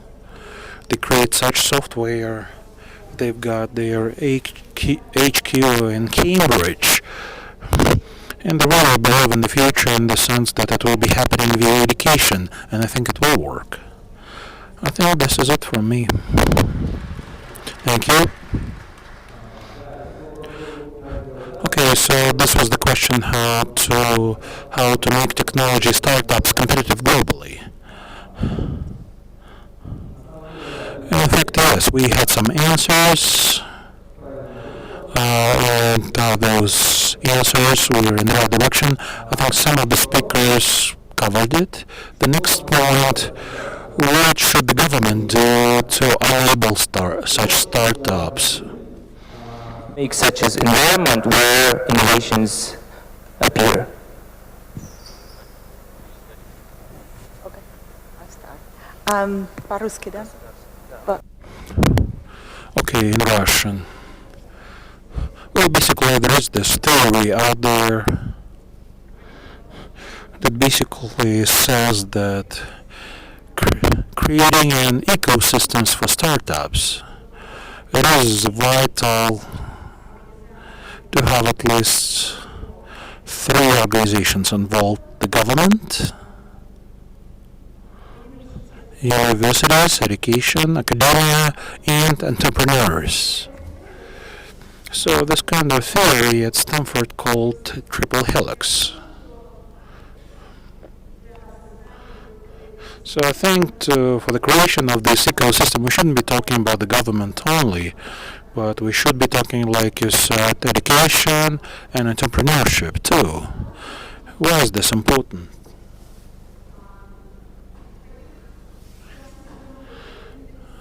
Because I've been living in the Silicon Valley for 30 years, and I've done mentorship for quite some time, Richard Branson and Renewal, and I'm an entrepreneur myself. And at different stages of the development of startups, you need different types of people who would support it. When you don't have the angel investors, people who can give you money at the beginning, can help you to develop this up to some extent until it will actually be able to go into some incubators. Well, some venture capitalists, they'll need some exit strategy. Those venture capitalists need to understand how they can divest and get their money back. So there should be some environment. Startups can be sold or IPO'd. So all of these components are important. So the role of the state, the government, is important, but in connection with the role of the other organizations in the overall ecosystem.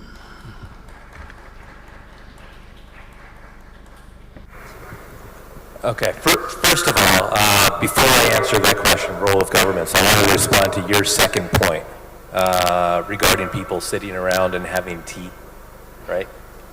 I think that's a really good point, and I think it's really valuable. It speaks on some experience that I've had in speaking with international entrepreneurs and business people. It really makes an impression on me when I go to a meeting or I meet people and they say, "Hey, we're so glad to meet you.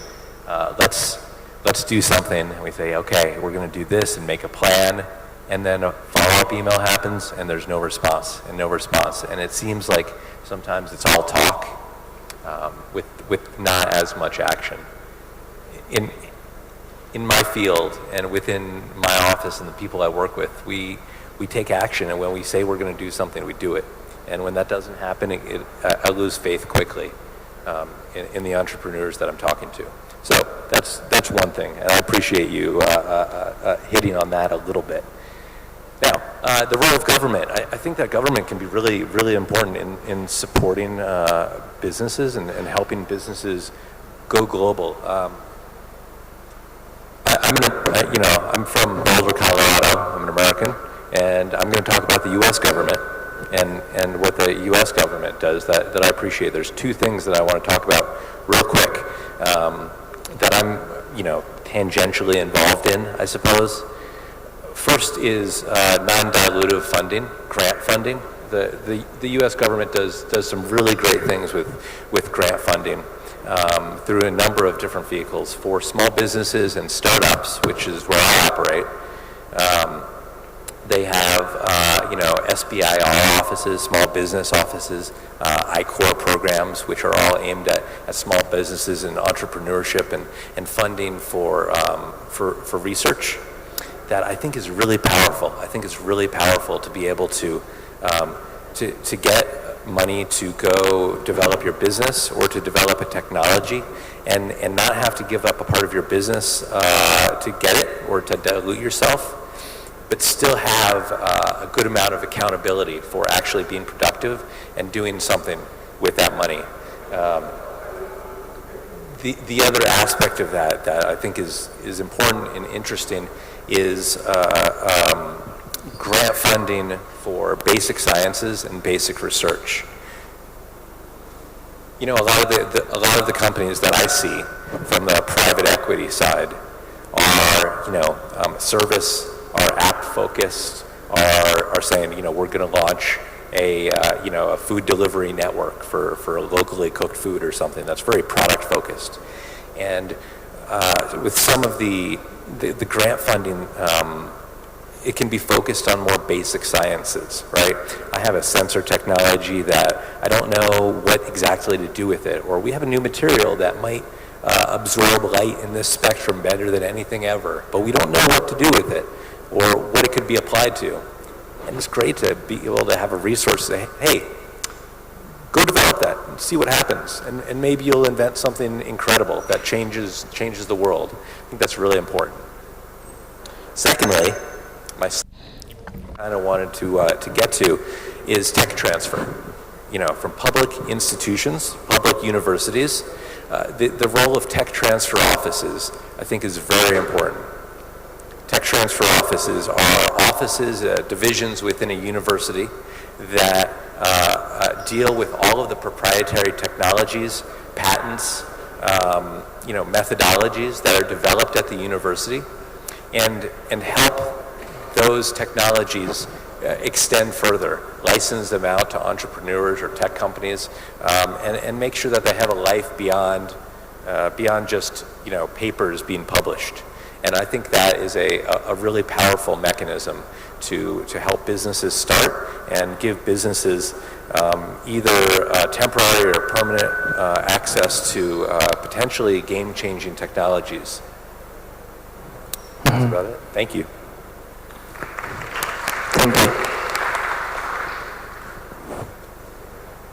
Очень такой. It's very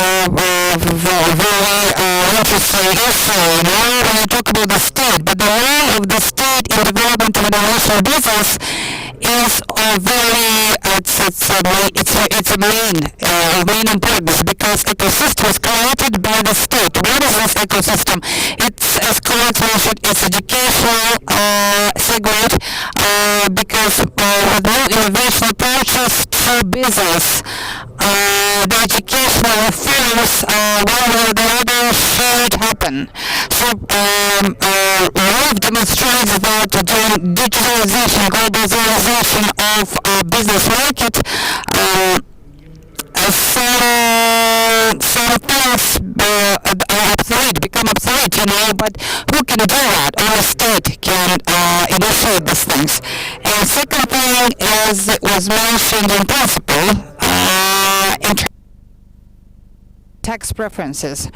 Any IT new business, it's like a small baby. You have to take him by the hand and walk him around and show him how things are happening in the world. And after it learns to walk properly, then it can start bringing any profit. And the third thing is the actually creating an environment, ecosystem, which digital ecosystem consists of accelerators, business incubators, for all things to be a success. State should support it one way or the other. And our respectful president this year opened or commissioned a state business incubator, which it was a modern, step to create a platform for innovation entrepreneurs, for them to gather there and communicate and educate each other and develop the sphere. So I think that state can do a lot, and help a lot of people. And in principle, it is helping. In some things, they have helping better, in some less, but it's important.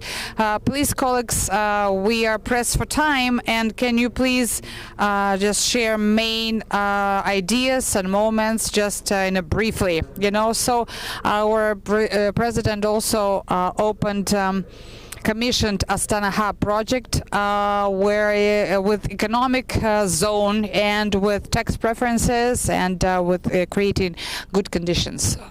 In continuation of discussion, I want to say that as my colleagues mentioned, that good adequate conditions should be created for these things to grow.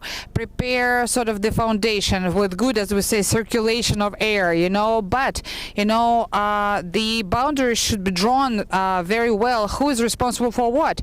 So for this support from the state is not toxic. That's it. That's all I wanted to say. I would like to ask just a very precise question. So what are we lacking in comparison with, for example, Belarus or Israel or Estonia? Can you be very precise? What Central Asian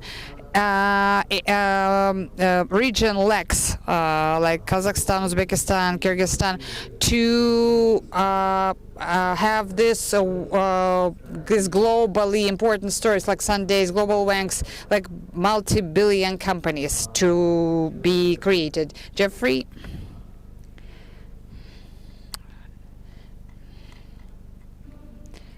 Honestly speaking, it's very difficult to give just very precise recommendations because I do not live in this region. But I talked with different startups from Africa, from Mexico, and from here who could create innovation solutions, come up with innovation solutions. And I think the easiest for entrepreneurs was to blame the government and say, oh, they don't create conditions, they don't do this or that. But it's difficult to look them at themselves, you know, like, do we do everything to be innovative? Are we capable of overcoming obstacles and difficulties? Because the truth is that everybody I know, all the entrepreneurs, they never hope the state is going to help them. They never hope grant will come from somewhere. They were working just 24/7, working hard without any sort of holidays. They were developing their solutions, they were listening to the market, and they made those products without any support from the government or state. So I think that entrepreneurs should study the market and do something what they truly believe in, what is needed, and not hoping, not blaming anybody, and not looking at the difficulties. We see that it takes fire to make like hide better, you know. So then it will make you competitive. You start up competitive. I think, as I heard, that all the conditions are there, you know, here, you know. So there's a good opportunity to actually shoot, you know, shoot to the sky. So success to all of you. Good answer. I'm going to take a stab at answering this question in more general senses. This is my first time in Kazakhstan. It's wonderful to be here, and I'm really happy to do this.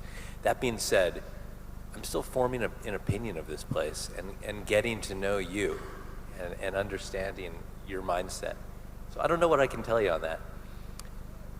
What I can say in getting your startup out there is don't blame the government. Don't expect anybody's help, whether it's the government or friends, family, anybody. Go out there and do it yourself and hack whatever you need to make it work, and try it and fail, right? And fail 1,000 times. Pitch it to everybody and keep working on it until it finally works. We've had startups at Boomtown apply to us a couple of different times. Actually, one of the conversations, one of the interviews that I conducted last night was with a startup that was pitching me on their new idea, and I had actually talked to them about 2 years ago about a previous startup, and it was a really interesting conversation because we could start and I could say, hey, what happened with that old thing? What happened with the old startup? And the best thing was they said, yeah, that totally failed, and here's what we learned from it, and now this is why we're doing the new startup. Totally different direction, but they learned a lot from it, and I really appreciate that mindset. I think it's something that you should keep in mind.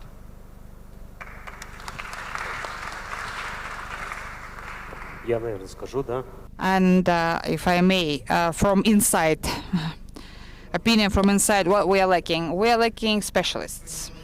So we do have ideas and we know how to implement things, but we are lacking sort of ready specialists who are capable to do this. All good specialists in Tajikistan, at least, they're trying to run away somewhere abroad, and they try to go to the States. We have very good friends, startups who made who created a very good product in the States, and it shot, you know, they got good money, investors and everything.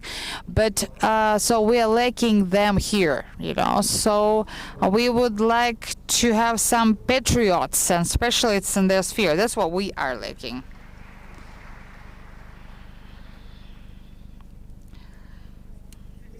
So we do have enough specialists. Our specialists are working for foreign sort of employers. But it's a joke, of course. But scale, we're like on scale, meaning to have more things, so we can actually, for example, shoot our IT specialists and a conveyor, you know. So Masroor, just during the first session, he said that we need any startup to solve some issue, and in Central Asian countries. And I think that we have to have more solutions like that to be directed towards Central Asian issues. For example, we have number 4. This is like the food delivery service. In other countries, the food delivery services, they're aggregators. So they receive the order and then they transferred it somewhere else and somebody else delivered. But in our country, it doesn't work. So we have to change our system. So we're not only the delivery service and from food from stores, we became the couriers. So we changed and we adapted to fit the market, and we changed the market to fit us. So I think that we have to have more projects like that.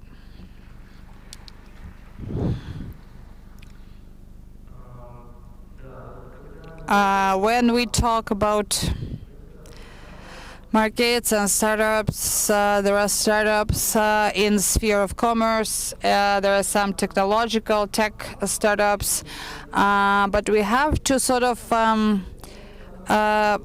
split them, you know, because some of the commerce startups, they can be created in the right time, in the right place, and they grow really fast. If they use good business models, they can scale up really fast.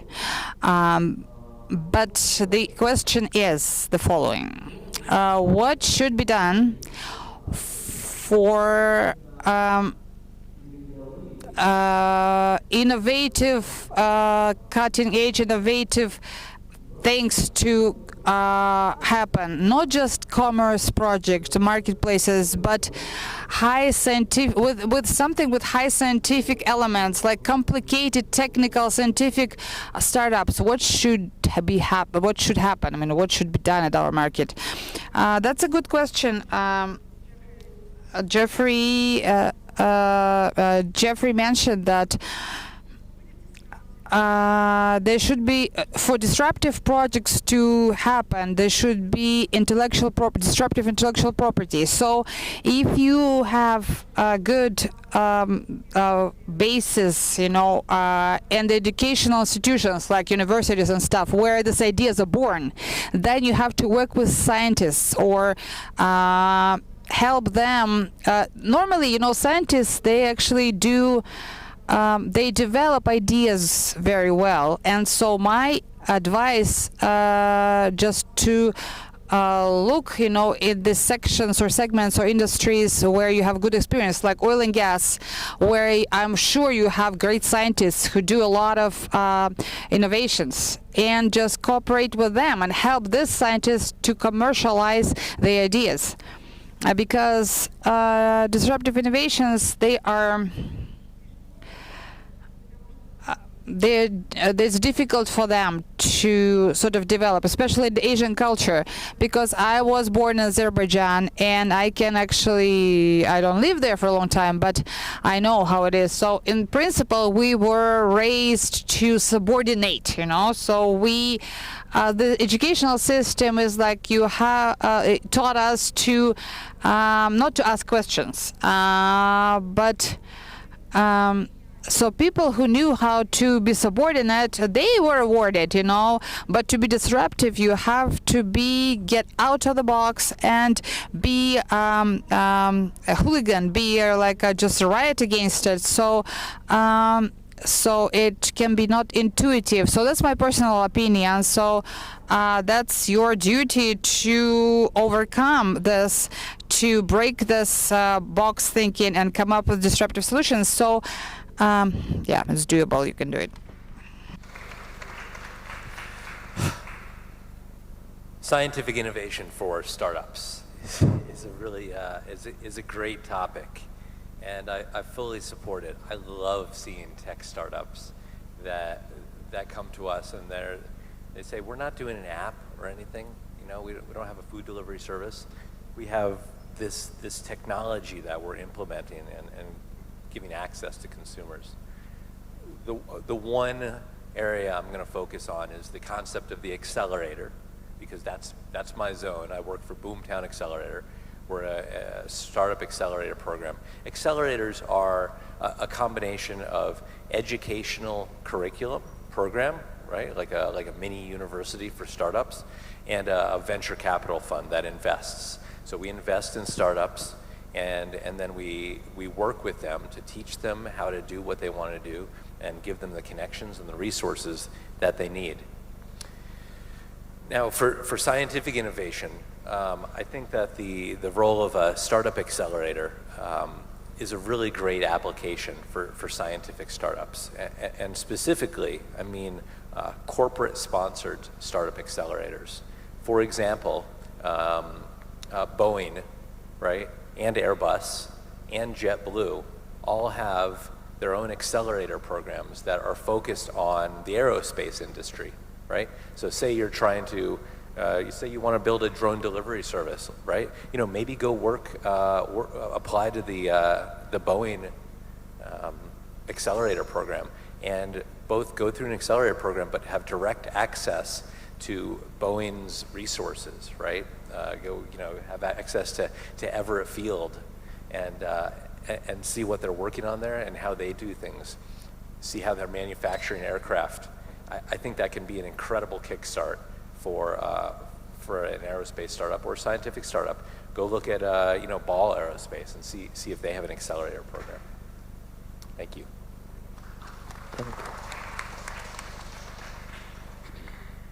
Научные, да, стартапы, получается.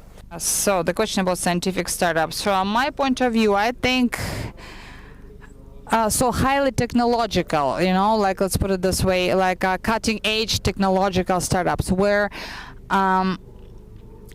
with high sort of percentage of cutting edge technology being part of the startup. So close, it's very close to science, So I think we're lacking synergy between scientific institutions, which actually are everywhere, and innovation platforms. So it can be some scientific research business incubator. So the platforms which will unite scientific approach to finding solutions and innovation approach. So it's actually blending IT specialist and a scientist. So science is something very highly technological, which will be used to resolve such technology with innovative approach. Thank you. So I have a feeling that we are a little bit going on sidetracked. We are sidetracked. So if you notice that unfortunately now Central Asian countries, our research, a lot of research is not done, starting from like some female leadership, ending with technologies. I think that we should involve experts from outside into our countries for them to run evaluation and studies. So with that, we'll be able to create symbiosis, as Mafrur mentioned.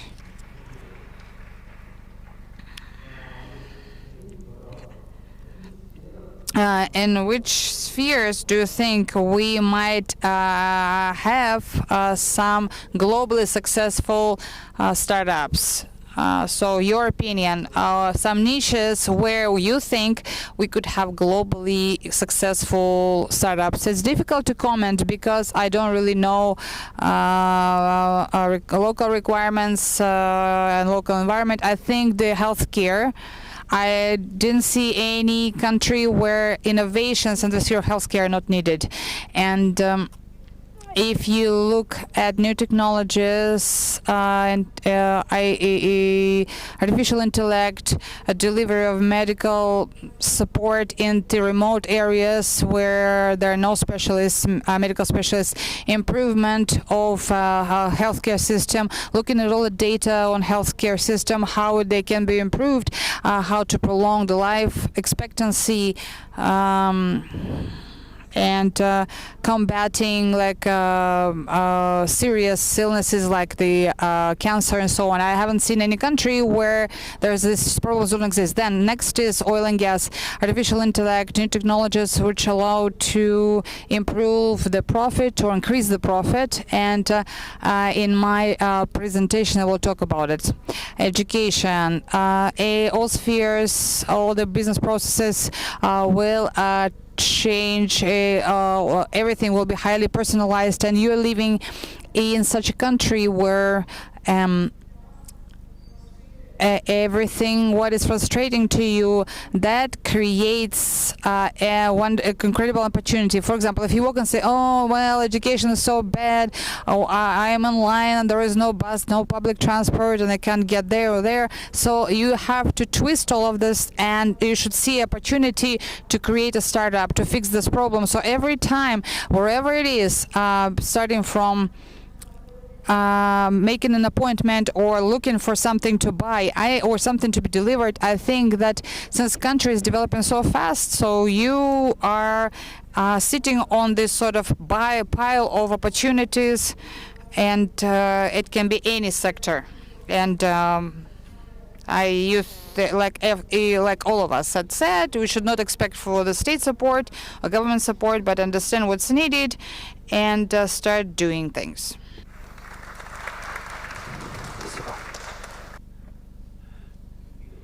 Agriculture and logistics.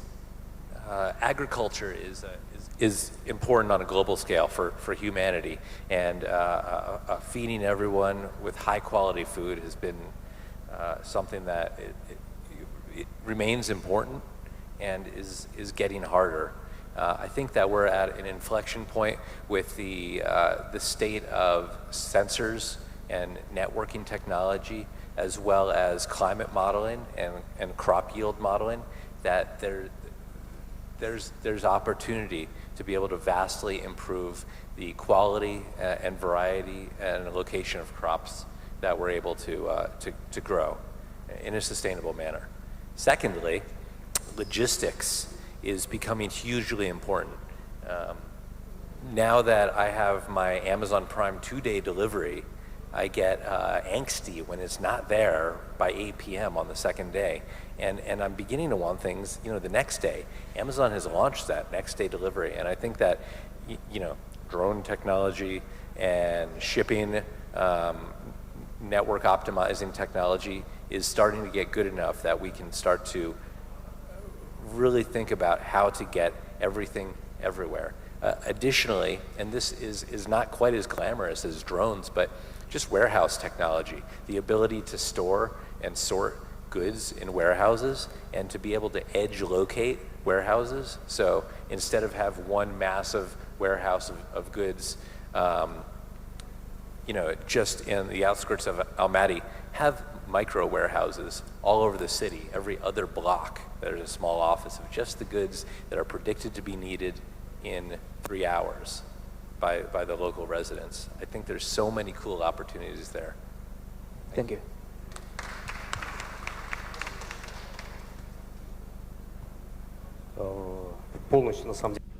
Well, in fact, I fully support my colleagues, and Tatiana said it right, that because our market is not that developed, we have lots of opportunity to develop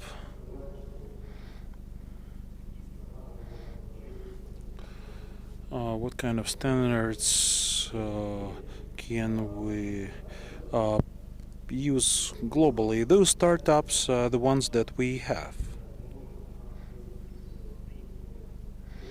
Electronic commerce, colleagues, I'm sorry, we only have 5 minutes left, so let's list only the main areas.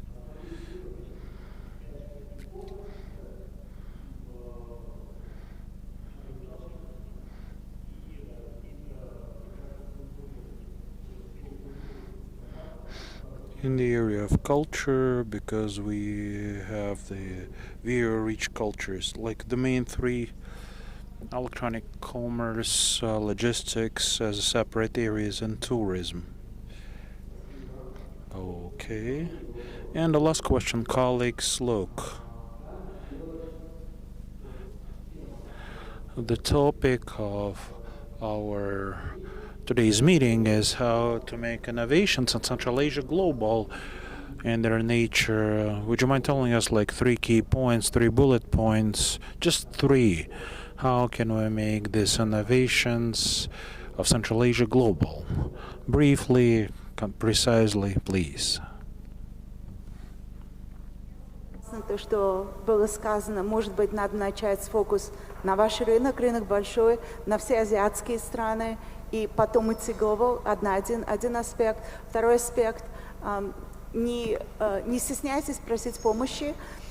Были такие успешные тенденции, как стартап Чили инициатива, когда пригласили стартапов со всего мира и государство Чили, дали возможность интерпренерам приехать, фандинг, и таким образом jumpstart global innovation within the country was very очень успешный опыт. And they launched the global innovations in the country. У вас есть... Please do not wait for help from anyone. Start acting. Thank you. The 3 points. Know who you're pitching to, right? Know who's going to be listening to your pitch and tune your pitch for them.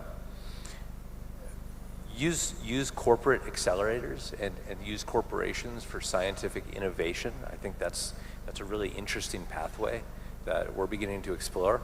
And finally, don't be afraid to fail and learn from your mistakes and keep going. 3 основные. Это Okay, 3 key points. I think coalition, regional coalition. I think we should all join our forces and create this ecosystem in the region. We must communicate for this. Number 2, organizing frequent events like this where we would be able to communicate with each other. And number 3, media resources where it's gonna be covered, where it's all gonna be covered, all of the regional movements, startup communities. 3.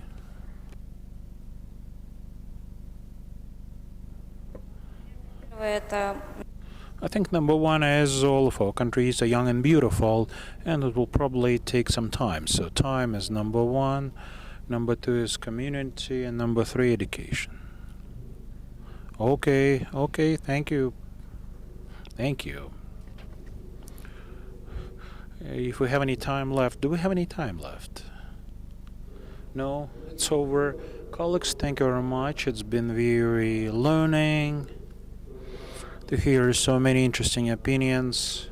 For me, since I myself do this kind of work, I will just add a few points, if you will. Startups need to do locally or globally. This is one of the requirements. They shouldn't be limited by their own market only. That's why small markets small market startups can explode globally. You need highly qualified people in the country. There should be this universities should develop. And number 3, there should be money. Venture capital investors. Thank you. Good luck.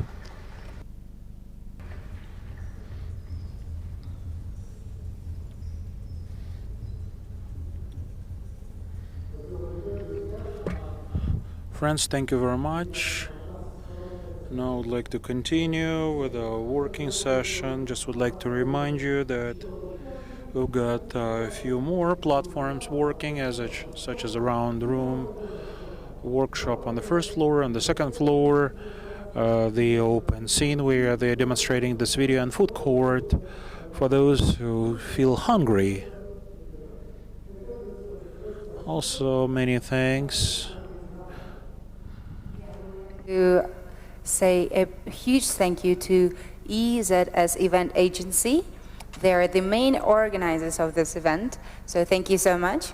And also I would like to remind you that we have hashtags. The main hashtags are hashtag GoViralKZ and hashtag GoViral2019. Друзья, также не забывайте оставлять отзывы. Friends, also remember to keep your commenting about the sessions, you know, how to get it done. If you don't have any headsets, I think there might be some more headsets available because every speaker can cause a lot of interests. And this is just day one, and we have 2 more days to go. I would like to announce the next speaker with the keynote, What is hot? What is hot? Yes. What is hot in artificial intelligence today and how to apply it in your business?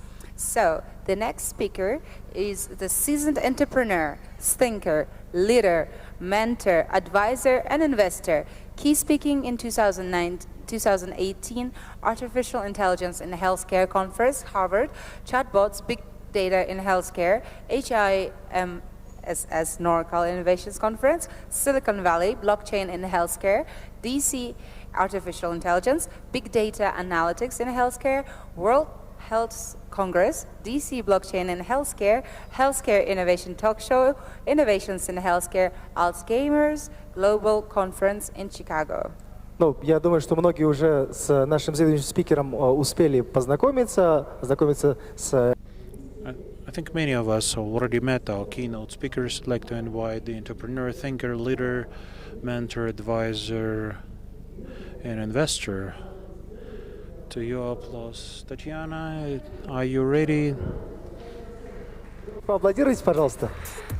Let us give her a round of applause.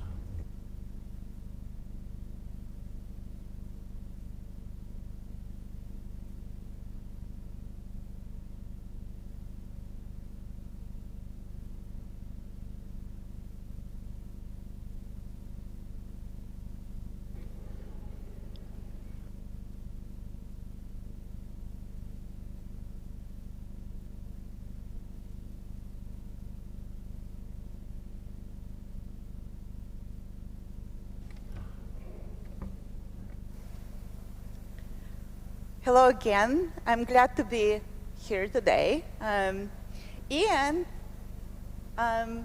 will be talking about my love affair. And the love affair is with data. Oh my God, those slides definitely don't look good at all. Actually, they look good there. Okay. And my love affair with data and artificial intelligence started a long time ago. When I was graduating from Azerbaijan Institute of Oil and Gas with my degree in computer science. And my specialty was automated control systems. So when I was doing my diploma, I was doing AI technology for automated control systems in oil and gas industry. So guess what? The news are AI is not new thing. Okay? Now, before we go into how old the whole AI thing and the history of artificial intelligence, I want to kind of go through the basics, because you go to different events and people talk about neural networks, deep learning, machine learning, AI, and they say this is not AI, this is AI. So I just want to kind of lay down the foundation. So this is what it is. So there is AI, there is a subset of AI which is machine learning. If you think about machine learning, we want machine to learn and train them to think like humans do, right? And then we have deep learning. That's the subset of AI, but it goes more into how we can make machines to think like humans do at the neural level, okay? So it's not like it's all together, it's just different flavors of AI, right? Now, this is kind of a timeline. So as you can see, we went through golden ages. One of the highlights, of course, was after the AI winter. And I can't even mention all the different terminology that we have used for AI. We thought it was AI. I used neural networks in Academy of Science in Baku. Then AI became bad, so we had to use, data warehouse,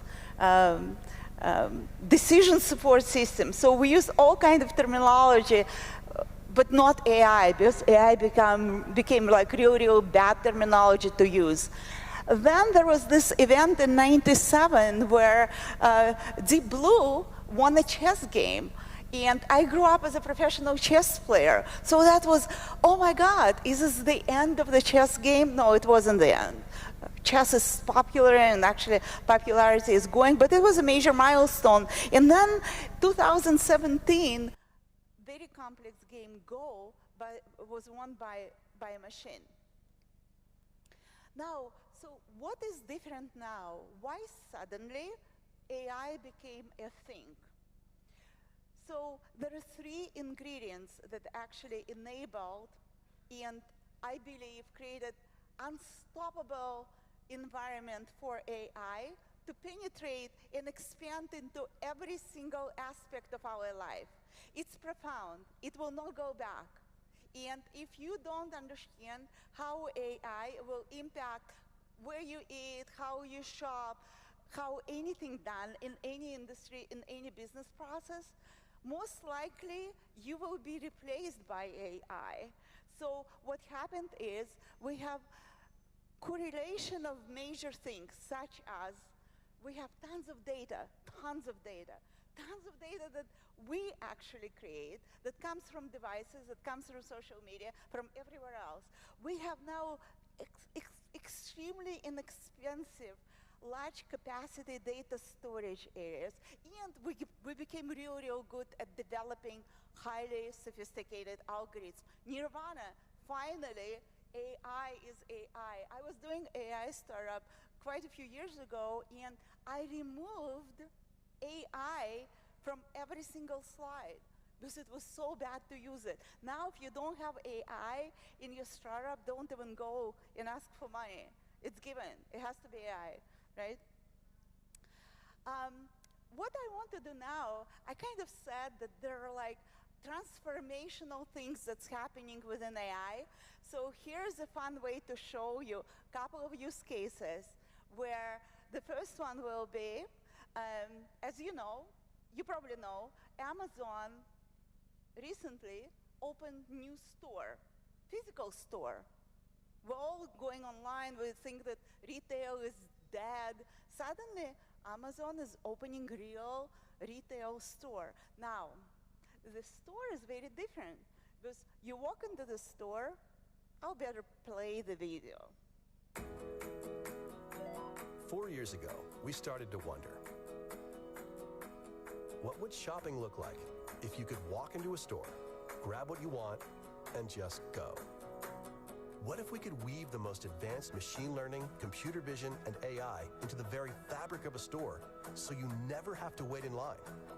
No lines, no checkouts, no registers. Welcome to Amazon Go. Use the Amazon Go app to enter. Then put away your phone and start shopping. It's really that simple. Take whatever you like. Anything you pick up is automatically added to your virtual cart.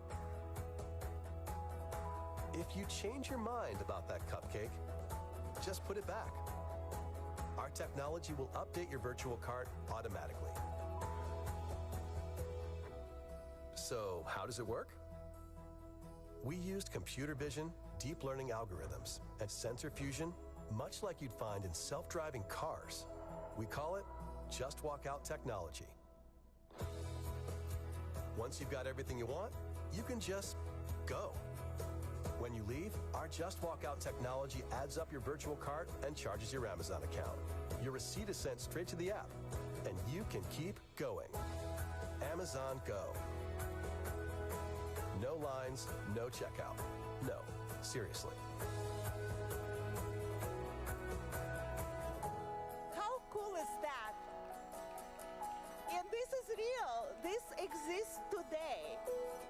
Okay, so talking about AI, innovation, how to innovate, this is real. This is happening now.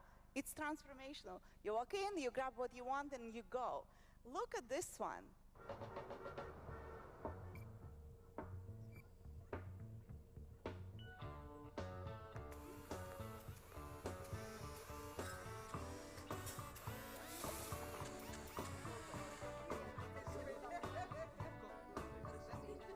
Think about those cooks in the restaurant.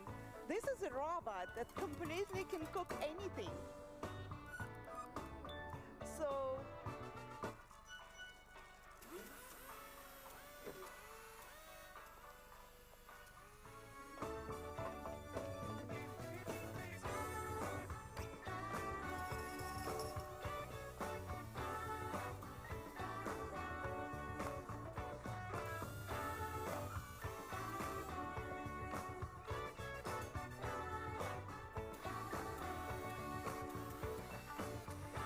cool, right? You have to understand all of this happening now. I live in Silicon Valley. When I drive, I feel like I'm living in the future. Because I'm surrounded by self-driving cars. We had, a few weeks ago, a couple of weeks ago, the first liver transplant was delivered by drone, okay? When you go and Google anything, you're interacting with machine learning, complex machine learning technologies. When you shop Amazon and everything, so we are in every single capacity, in every single thing that we do, we are integrated, embedded, analyzed, overanalyzed, and AI is penetrating every single aspect of our lives.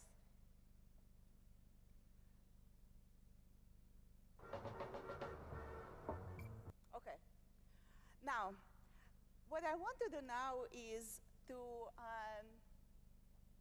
give you some examples from certain industries. And again, I'm just using use cases, so those things have been deployed.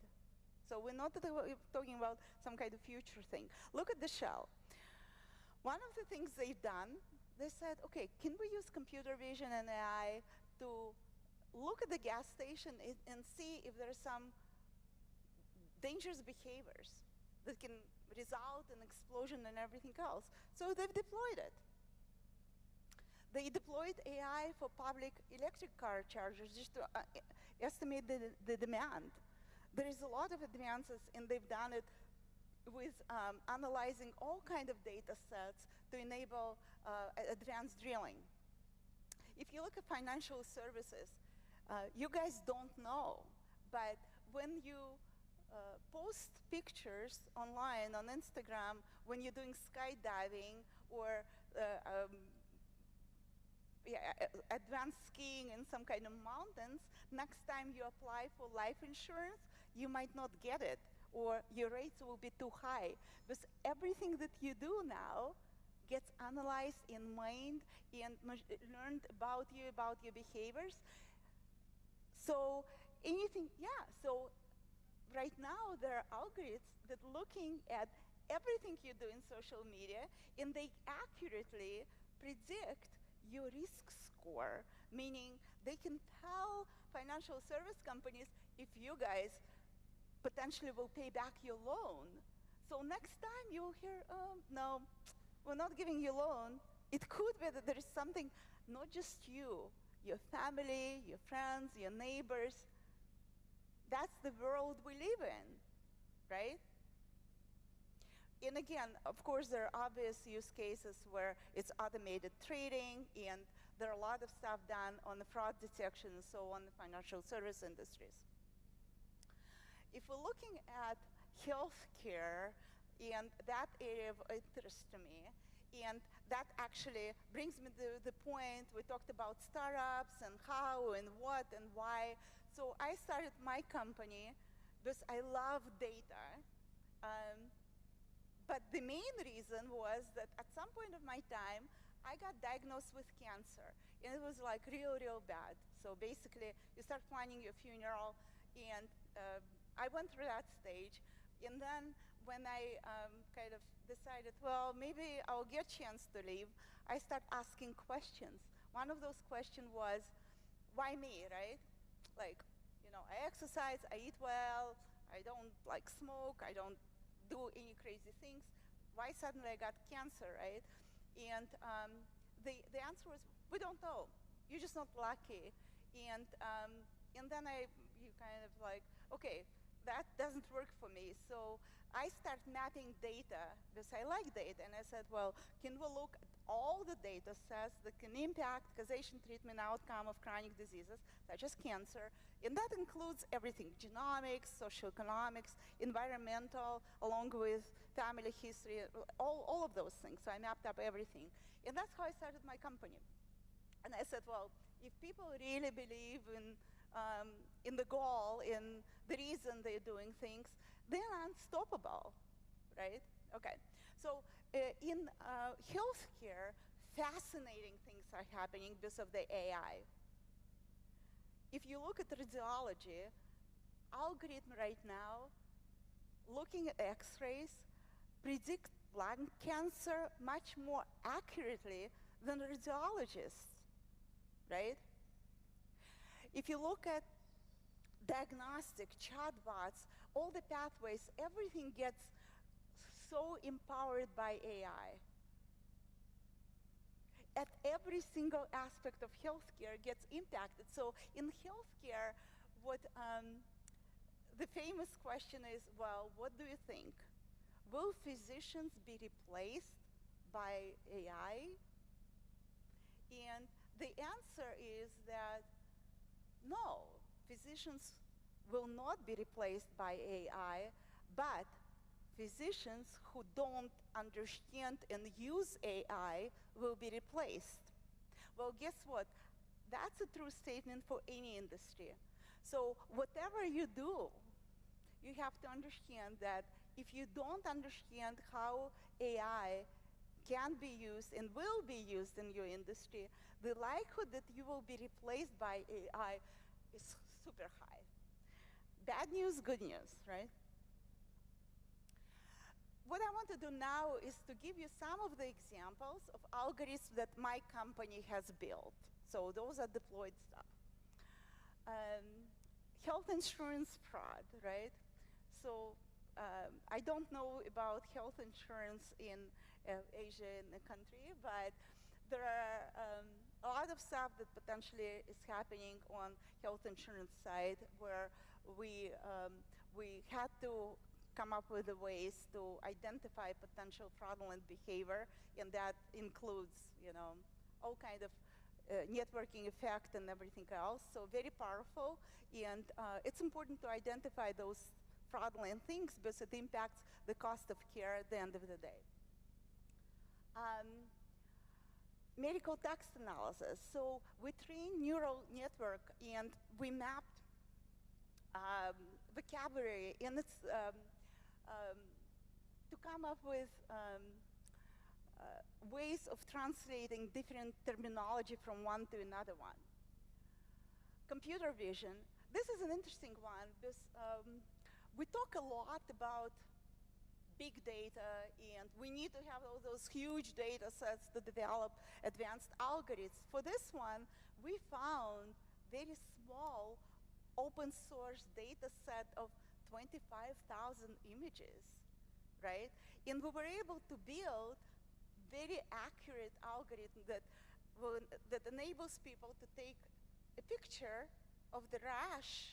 An algorithm very accurately tells you what kind of thing you have. And it was perfectly trained just on 25,000 images.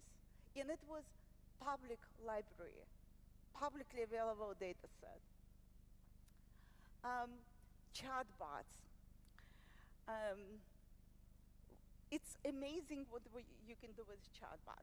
Now, in healthcare, as you know, everything is done using pathways, right? What is the pathway? The pathway is when you come and you have any type of symptom, you're talking to a nurse and they say, okay, do you have that, let me measure your temperature, your fever, and that. And then based on all type of questions, they triage you, right? Whether you will go to hospital or you can wait for 5 hours in the wait room and all that. So with technology that we've built, we take pre-existing pathways, predefined kind of set of rules, but also build a neural network on the back end. We integrate them both, so we can use the pathways, but also looking at what happened to people similar to you who had similar type of symptoms, and you get beautiful triage function.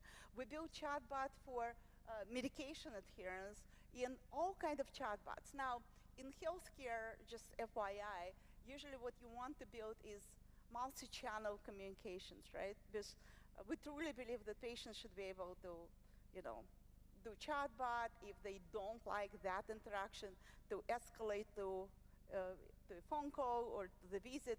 So everything on the back end has to be kind of integrated. Form completion. I don't know about you guys. We have forms that go into pages and pages and pages and pages. And for especially older people, they just don't get it, how to complete them all. So we automated the whole thing. It takes 5 seconds, and the form is filled for them using AI. This was interesting because we had to help a pharma company to come up with new generation of drugs. So they had to analyze tons of data from different sources to help them to build a drug pipeline. I talked about patient pathway modeling, data harmonization, and I don't know if I put all the ones, but I want to mention a few that I think is pretty fascinating. We built an algorithm that looked at data on Twitter,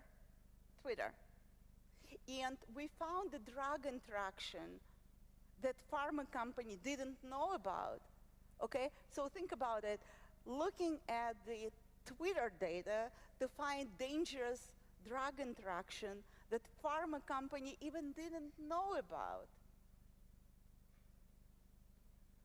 Oh, I have it. Okay, so here it is. So, meaning that you're looking at the different data sources, and when we look at in using AI on social media data, we can accurately tell if anyone is a smoker or not. That's an algorithm, without you explicitly telling that I went and I smoked. We built a model where we could accurately predict cancer type and cancer at the zip code level, predict, okay? And all of that we've done based on publicly available data sets. That's the power of AI. The reason I'm mentioning, I'm using healthcare examples, that you can see if you have data, small, big data, there is always an opportunity to make very smart decisions. Oh, so this is just, and again, I'll just, if you're interested, I can send you a deck, but it gives you outline of different industries and different use cases, because it's important for you to understand that, as I mentioned, every single industry is impacted. So this is a funny thing. We're going towards that. So at this moment, as you can see, it's a cartoon, it's a dialogue, and it talks about, oh, at this moment, humans have a slight advantage over computers and intelligence, and the robot says, but as soon as computers can learn on their own, they will become a mortal threat to humankind. Who told you that? I figured it on my own, right? So that's what we're going with deep learning, where computers will start figuring out things on their own. Now, as with anything, there are some good and bad sides. I really want you to watch this video, and this will scare you somewhat, but we need to understand that this is coming. This is ordering pizza in the future. You'd have in 30 minutes or it's free. This is Mary. May I take your order? Hi, Mary. Yes, I'd like to order. Is this Mr. Kelly? Yes. Thank you for calling again, sir. I show your national identification number is 610-204-999-8-45-54610. Is that correct? Yes. Thank you, Mr. Kelly. I see you live at 736 Montrose Court, but you're calling from your cell phone. Are you at home? I'm just leaving work, but I'm... Oh, we can deliver to Bob's Auto Supply. That's at 175 Lincoln Avenue, yes? No, I'm on my way home. How do you know all this stuff? We just got wired into the system, sir. Oh, well, I'd like to order a couple of your double meat special pizzas. Sure thing. There'll be a new $20 charge for those, sir. What do you mean? Sir, the system shows me that your medical records indicate that you have high blood pressure and extremely high cholesterol. Luckily, we have a new agreement with your national health care provider that allows us to sell you double meat pies as long as you agree to waive all future claims of liability. What? Do you agree, sir? You can sign the form when we deliver, but there is a charge for processing. The total is $67 even. $67? Well, that includes the delivery surcharge of $15 to cover the added risk to our driver of traveling through an orange zone. I live in an orange zone? Now you do. Looks like there was another robbery on Montrose yesterday. You could save $48 if you ordered our special Sprout Submarine combo and picked it up yourself. Comes with tofu sticks. Those are very tasty, sir. Good value, too. But I want double meat. Well, I'm sure you can afford the $67 then. You just bought those tickets to Hawaii. They weren't cheap, eh? Oh, but I see you checked out the budget beach bum at the library last week. Up to you, sir. All right. I'll get the Sprout subs. As Good you choice, can sir. see, Gotta this watch is that waist if you're hitting the beach, eh? 42 inches. Wow. Man, I'd say tofu and sprouts is like required. That's how much? Just between you and me, there's a $3 off coupon in this month's Total Men's Fitness magazine. Your wife Betty subscribes to that, right? Anyhow, clip that and it's $19.99 even. Whoa, looks like you maxed out on all your credit cards. Bring cash, okay? Want to stop this from happening? okay. So you just looked like this is the future. All data that will be somehow integrated, and it can be used for good, also for bad. And you probably have heard about like a case where because of how data set has been created, there are certain racial profiling done and so on. So when we design AI, we always have to remember that there is a dark side of AI, and whatever we do, we want to make sure that the data sets that we feed are representative, and we're not using AI against the people. And as you know, like in certain countries, for example, image recognition is used when you walk on the street and analyzed and overanalyzed, so you get really profiled, and your privacy completely goes away. Now, I mentioned about all those use cases, all those great things happening with AI, super exciting, and you're all sitting like, oh, am I late? Like, everything is taken. What can I do? It seems like everybody is doing AI everywhere. Well, the good news is that no. And I want to play this real short video at the end that from TED Talk by Kevin Kelly, who was editor of Wired, founded many companies. So here it goes. The internet. We're in the first hour of what's coming. And the most popular AI product in 20 years from now that everybody uses has not been invented yet. That means that you're not late. Thank you.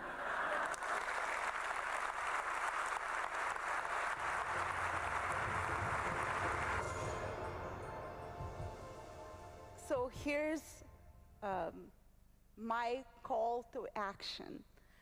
If you really want to succeed these days, we talked about on the previous panel, what can we do, what should we do, and I would say anything that you do should be smart, because we are going into the age of hyper-personalization everywhere.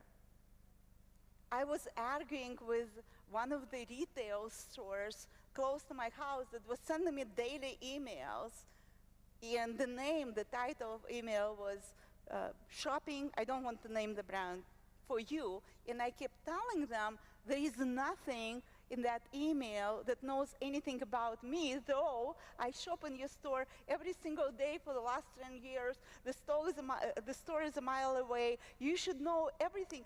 Don't send me stuff that I never use. So we expect that.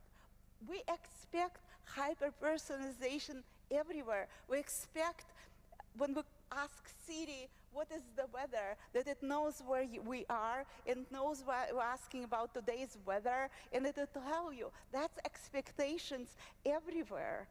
So whatever you build has to be that smart. So opportunities is everywhere. We are at the beginning of the new wave that will impact from robotics, drones, machine learning, deep learning, and whatever you do, please make sure you understand, you learn, you deploy, you invent. Thank you.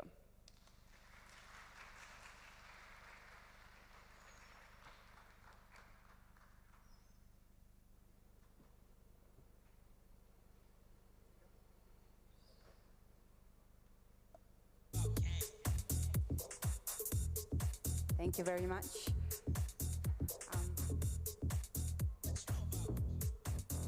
And now I would like to remind you that the evaluation criteria for startups in the final that will be on Sunday are uniqueness of the product, market size and scalability of the business model, potential to commercialize, availability of a suitable team from project implementation.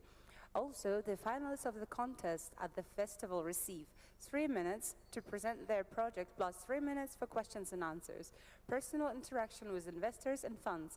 The jury members will select 3 best projects as winners. Prizes to winners are mentoring support from international experts, help in making professional presentation for investors.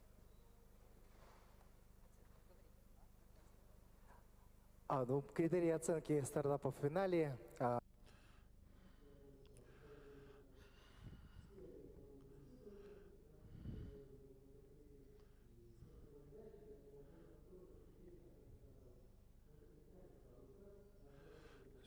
Basically, the following criteria for the startups will apply: the market size, the product scalability. The finalists will get 3 minutes for the presentation of their project, 3 minutes for Q&A.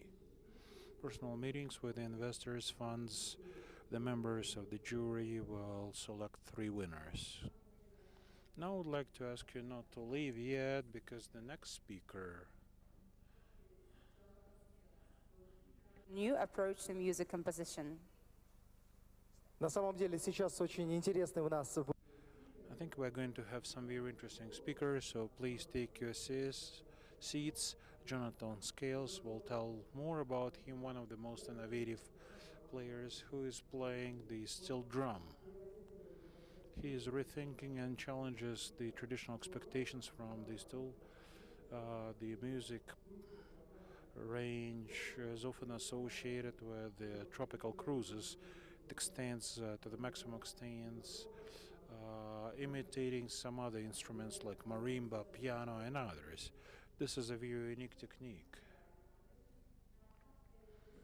And elevated him to the status of a true composer, for giving new territory in the medium of instrumental music. Although Scales' writing produces songs that are ultimately accessible and danceable, the compositions can be remarkably complex and difficult to perform.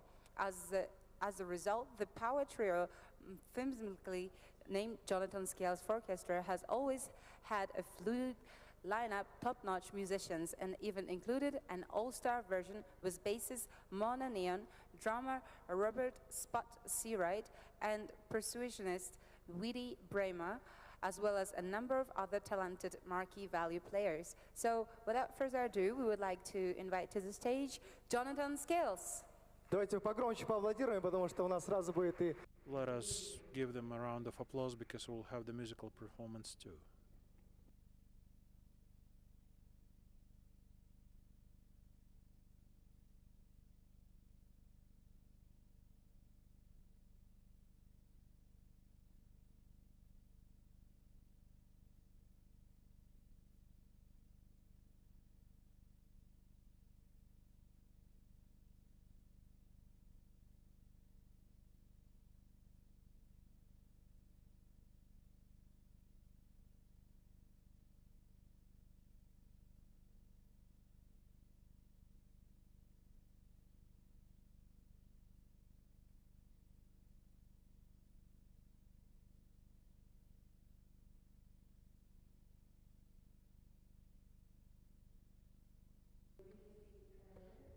time to prepare everything to set up.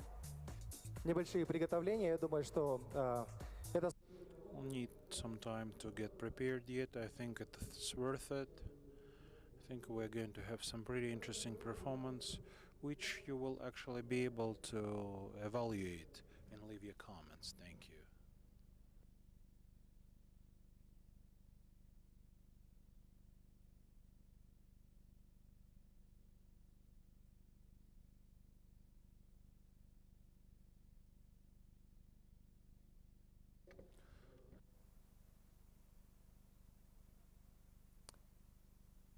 Hello everyone, how are you guys doing today?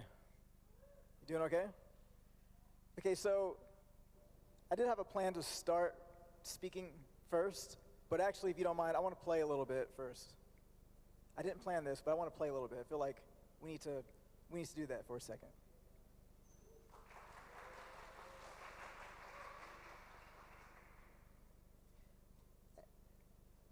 One second. Actually, I need a moment, please.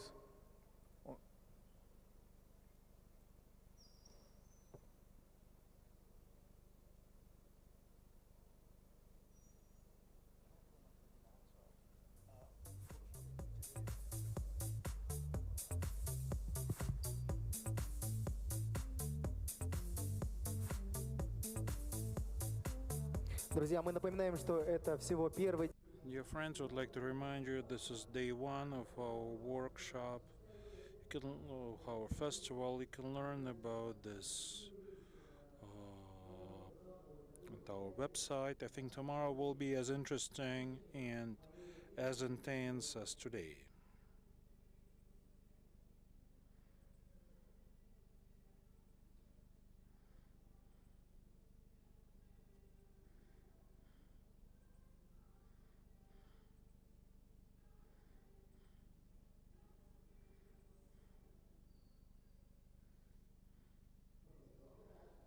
First, just because I'm really inspired by this room, and I'm going to actually play something that I never played before. I'm just going to improvise a little bit just off of inspiration.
Thank you. That wasn't actually part of my presentation, but I felt inspired to play a little bit.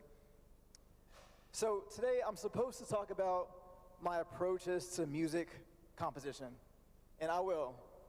But last night, in the middle of the night, I thought to myself, you know, the way that I approach writing music might not be as different as the way that other people approach whatever it is that they create. Because at the end of the day, we're all just trying to reach other people. We're all trying to have an effect and reach people with our work. So maybe the way that I write music might not be too different than how you create what you do. So who here makes anything or creates anything? Yeah, you guys and everyone, right? I'm sure there's something that you make, right? So I feel like as people who make things, we always start with ourselves. We start with the skills that we have and the tools that we have, in hopes that one day we will affect and be able to impact other people. But the way that I approach music is actually backwards. It's reverse. And I'll explain. For example, with music, we all know that the basic elements of music are melody, harmony, rhythm. So those are tools, right? There's tools, but most people start from there, but I like to start on the other side. First, I like to think about the feeling, the concept, and the tools in that order, and I'll break it down for you. So the feeling, what emotion do I want the audience to feel?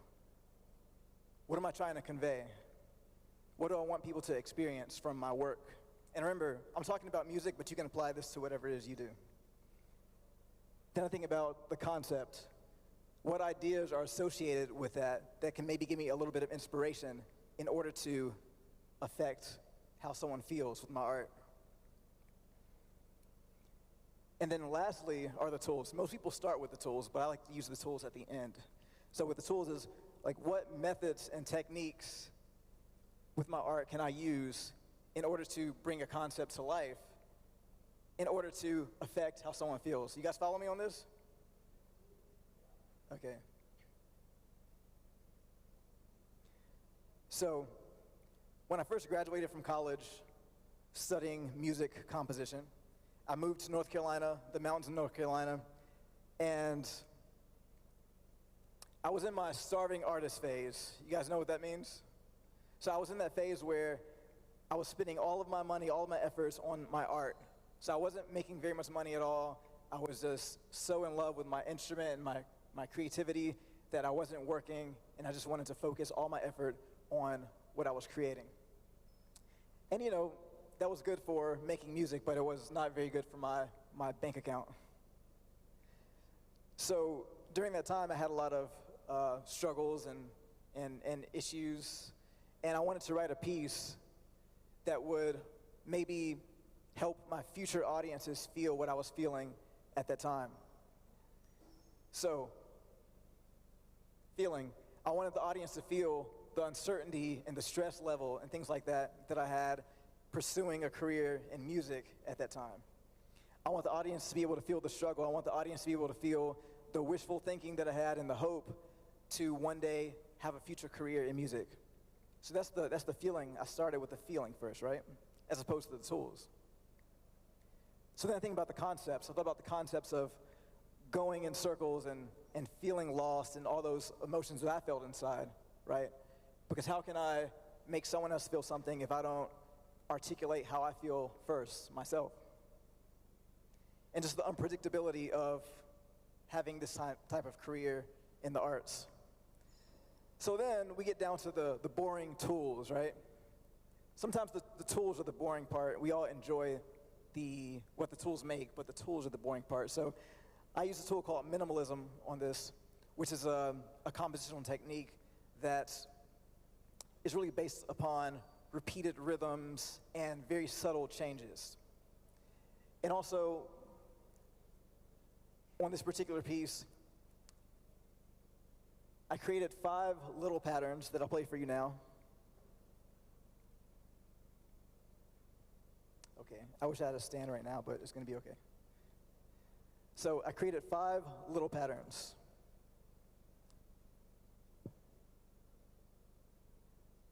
So it's pattern A, pattern B, pattern C, pattern D,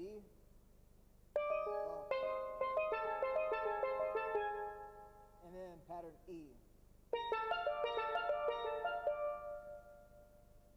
So I created those patterns as just little ideas, just a tool that I could use to develop into an idea. So I thought about the concept that I wanted to put across and the feeling I wanted to put across.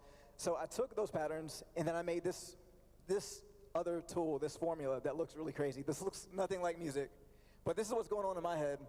So like I mentioned before, I started with how I want everyone to feel, and I worked backwards from there, and somehow I ended up with this crazy formula where I took pattern A, and hit it 5 times, then what if you take pattern B and do it 5 times, then pattern A 4 times? Then introduce pattern C 5 times, then do pattern A 4 times, or pattern B 4 times, then pattern A 3 times. You see how that works? So it looks like some crazy mathematical trigonometry, geometry, something crazy, but that's how I created this piece. You guys want to hear what it sounds like? Are you sure? Okay, so I'd like to introduce my bandmates. Please welcome to the stage, Elon, JD, and Mason Guidry.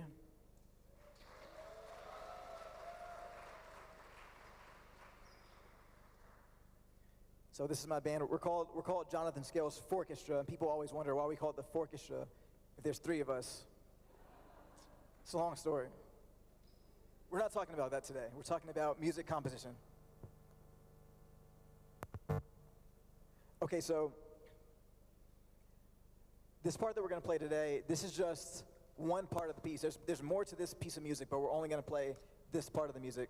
And you'll be able to follow along and hear the patterns as they grow. And remember, the emotion that I wanted to create was this longingness because, you know, I was in my starving artist times and I wanted to go out into the world and be able to travel the world, and also I had hard times. So I wanted to put all those emotions into one piece of music and try to convey it. So this is a little excerpt from The Longest November.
Thank you. So you'll notice a lot of things with my music because I have this weird brain in my head, and I start with the feeling, work backwards. I tend to end up with a lot of strange things that look like this that turn out to be music, and when people hear my music, they never know that this is what's happening. So a few years ago, I had a lot of life changes and personal loss, heartache, heartbreak, all the good stuff. But you know, we're in Kazakhstan right now, we're in Go Viral. We're not gonna get into all the heartbreak and the loss and all that stuff that I experienced a couple years ago. But at the time, I didn't really wanna talk to anyone about it. I kept it really personal. But at the same time, I wanted to express my emotions that I was feeling without any words, kind of like a therapeutic release. So I wrote this piece called Cry to try to let the audience know what I was feeling without actually saying anything, if you know what I mean. So, same process. What do I want you all to feel from this? I want you all to feel, you know, I'm gonna be really private right now and say I wanted you to feel my human frailty and weakness in this piece of music. I wanted you to feel the sadness, and also I wanted you to feel the emotional buildup that was happening within me. Now, working backwards from there, the concept. So I came up with this concept of this melody, just a really long, flowing melody that kind of represents me in a way. So when I play this melody, just think about it representing me, and I think about it as this constant, consistent thing that's just trying to keep going forward. Meanwhile, all the music around it is growing and growing and growing, just an emotional buildup that happens around that melody. So these things are happening at the same time. This is just the concept. All right. Now, in order to create that concept, I use my tools, right? And on this, I use the tools of layering, adding one part at a time to create the effect of the buildup, the emotional buildup. I use volume and dynamics to start soft and to build to try to create that emotional buildup, and then also just sonic textures and layering, how we will add different parts to create the effect. So this is a little thing that I made today, actually. And you can follow along. And you can see how musically and emotionally we'll be playing music for you guys, but behind the scenes, this is what's happening to help us create that effect. So this is Cry.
Thank you. You know, that's a really emotional piece for me, so thank you all for being here, listening to that. Sometimes it takes a lot out of me to play that one, so.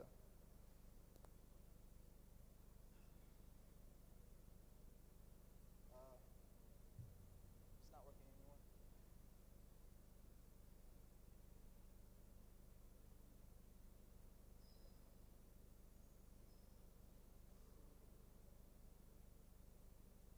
There's a... I'm not sure what's happening here.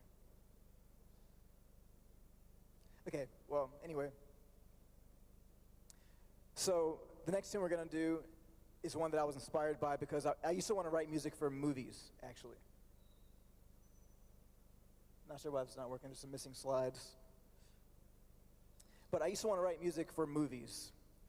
And so I always wanted to write music in a way that could inspire someone to hear this or see the story in their head even though there's no movie on the screen. I wanted to write music in a way that will allow people to hear a story even though no one's speaking. So I wrote this piece called We Came Through the Storm.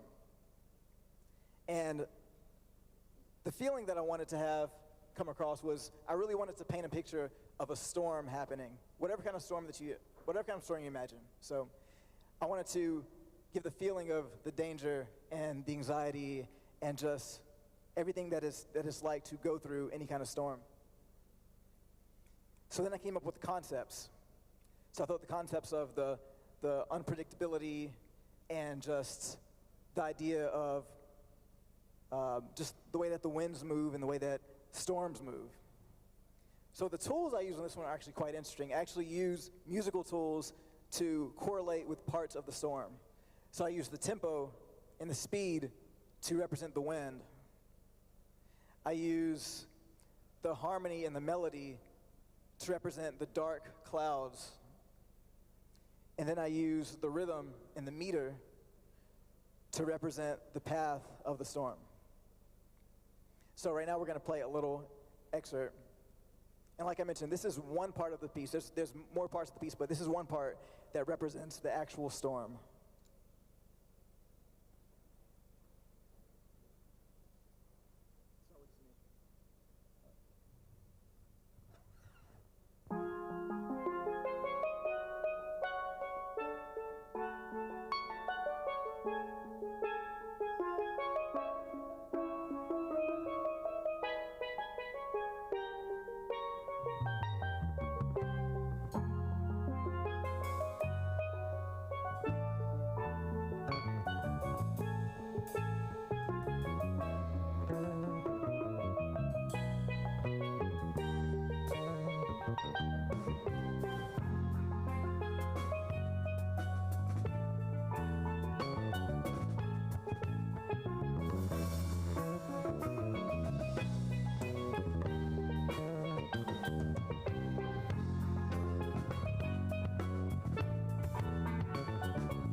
So you guys weren't supposed to see this yet. I'm not sure what happened.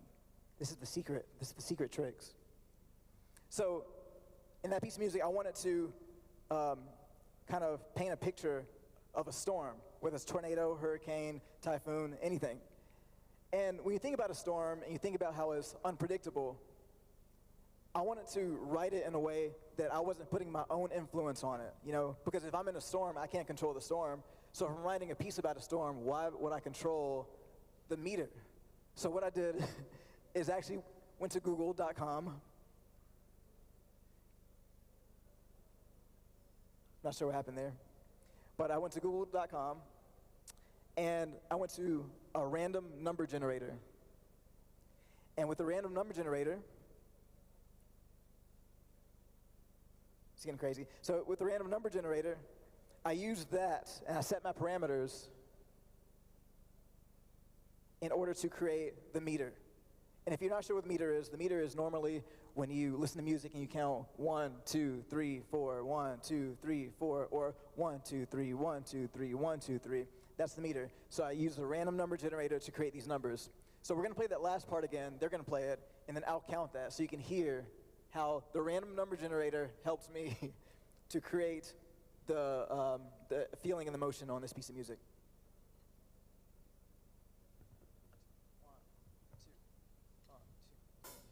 1, 2, 3, 4, 5. 1, 2, 3, 4. 1, 2, 3, 4, 5, 6, 7. 1, 2, 3, 4, 5, 6. 1, 2, 3, 4, 5, 6, 7. 1, 2, 3. 1, 2, 3, 4, 5, 6, 7. 1, 2, 1, 2, 3, 4, 5. 1, 2, 3, 4. 1, 2, 3, 4, 5, 6, 7. 1, 2, 3, 4, 5, 6. 1, 2, 3, 4, 5, 6, 7. 1, 2, 3, 4. 1, 2, 3, 4, 5, 6, 7. 1, 2, 1, 2, 3, 4, 5. 1, 2, 3, 4, 1, 2, 3, 4, 5, 6, 7, 1, 2, 3, 4, 5, 6, 1, 2, 3, 4, 5, 6, 7, 1, 2, 3, 4, 1, 2, 3, 4, 5, 6, 7, 1, 2, 1.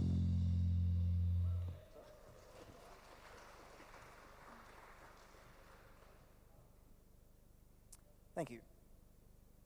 So we have time for one more quick example.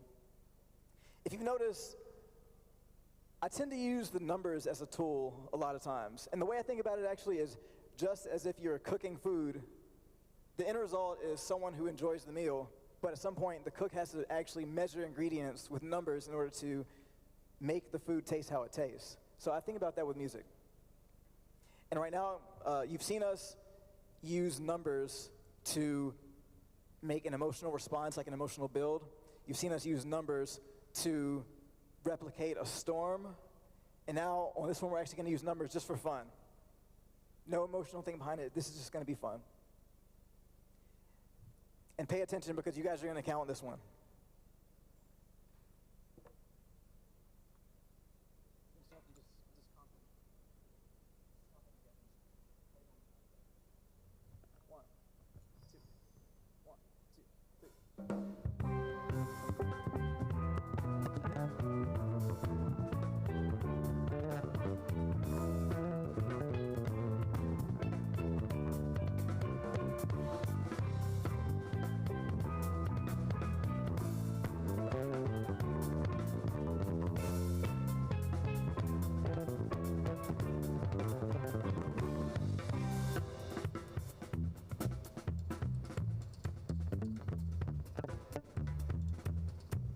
All right, so as you've been able to tell, my music can be a little complicated. But on this particular piece, I want to break down exactly what's happening. Most of the time you listen to music, everything is in 4 or 3, as I explained before. Like 1, 2, 3, 4, 1, 2, 3, 4, or 1, 2, 3, 1, 2, 3, 1, 2, 3. But you know what? That can be boring. So in this piece, what we're going to do is we're going to count to 7 times. And then we're going to count to 6 one time, twice as fast. Like this. So I'll say that again. We're going to count to 7 times. And then count to 6 one time, twice as fast.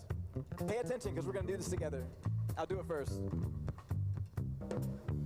1, 2, 3, 4, 5, 6, 7, 2, 2, 3, 4, 5, 6, 7, 3, 2, 3, 4, 5, 6, 7, 4, 2, 3, 4, 5, 6, 5, 2, 3, 4, 5, 6, 7, 6, 2, 3, 4, 5, 6, 7, 7, 2, 3, 4, 5, 6, 7, 1, 2, 3, 4, 5, 6, 1.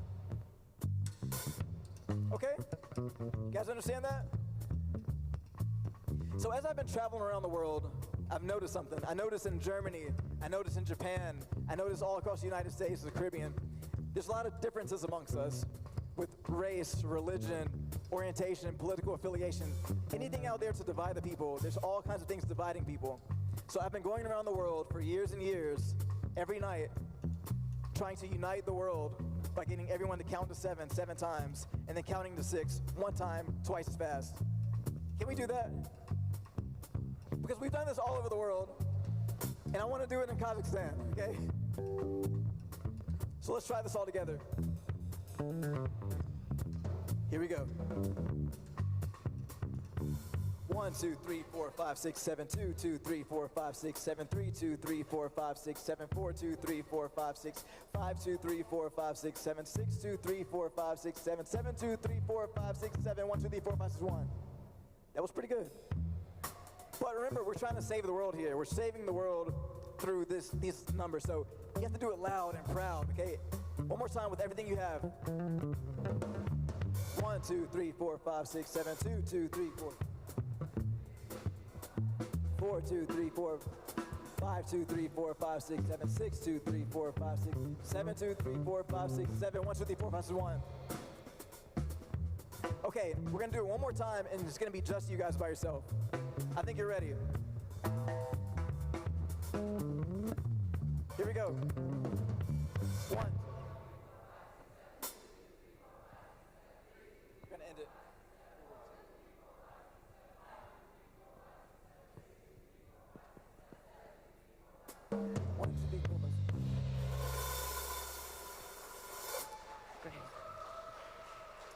Thank you very much. My name is Jonathan Scales. This is Elon, JD, Mason Guidry, and we are playing tomorrow on the main stage. Come see us. And thank you all very much. Thank you. Wow. Я думаю, не лишним будет еще раз поаплодировать, друзья. That was amazing. Let's give him a hand again. Our stage, thank you so much. Thank you. Thank you. That was very, very interesting. Something new. Thank you so much, and welcome to Kazakhstan.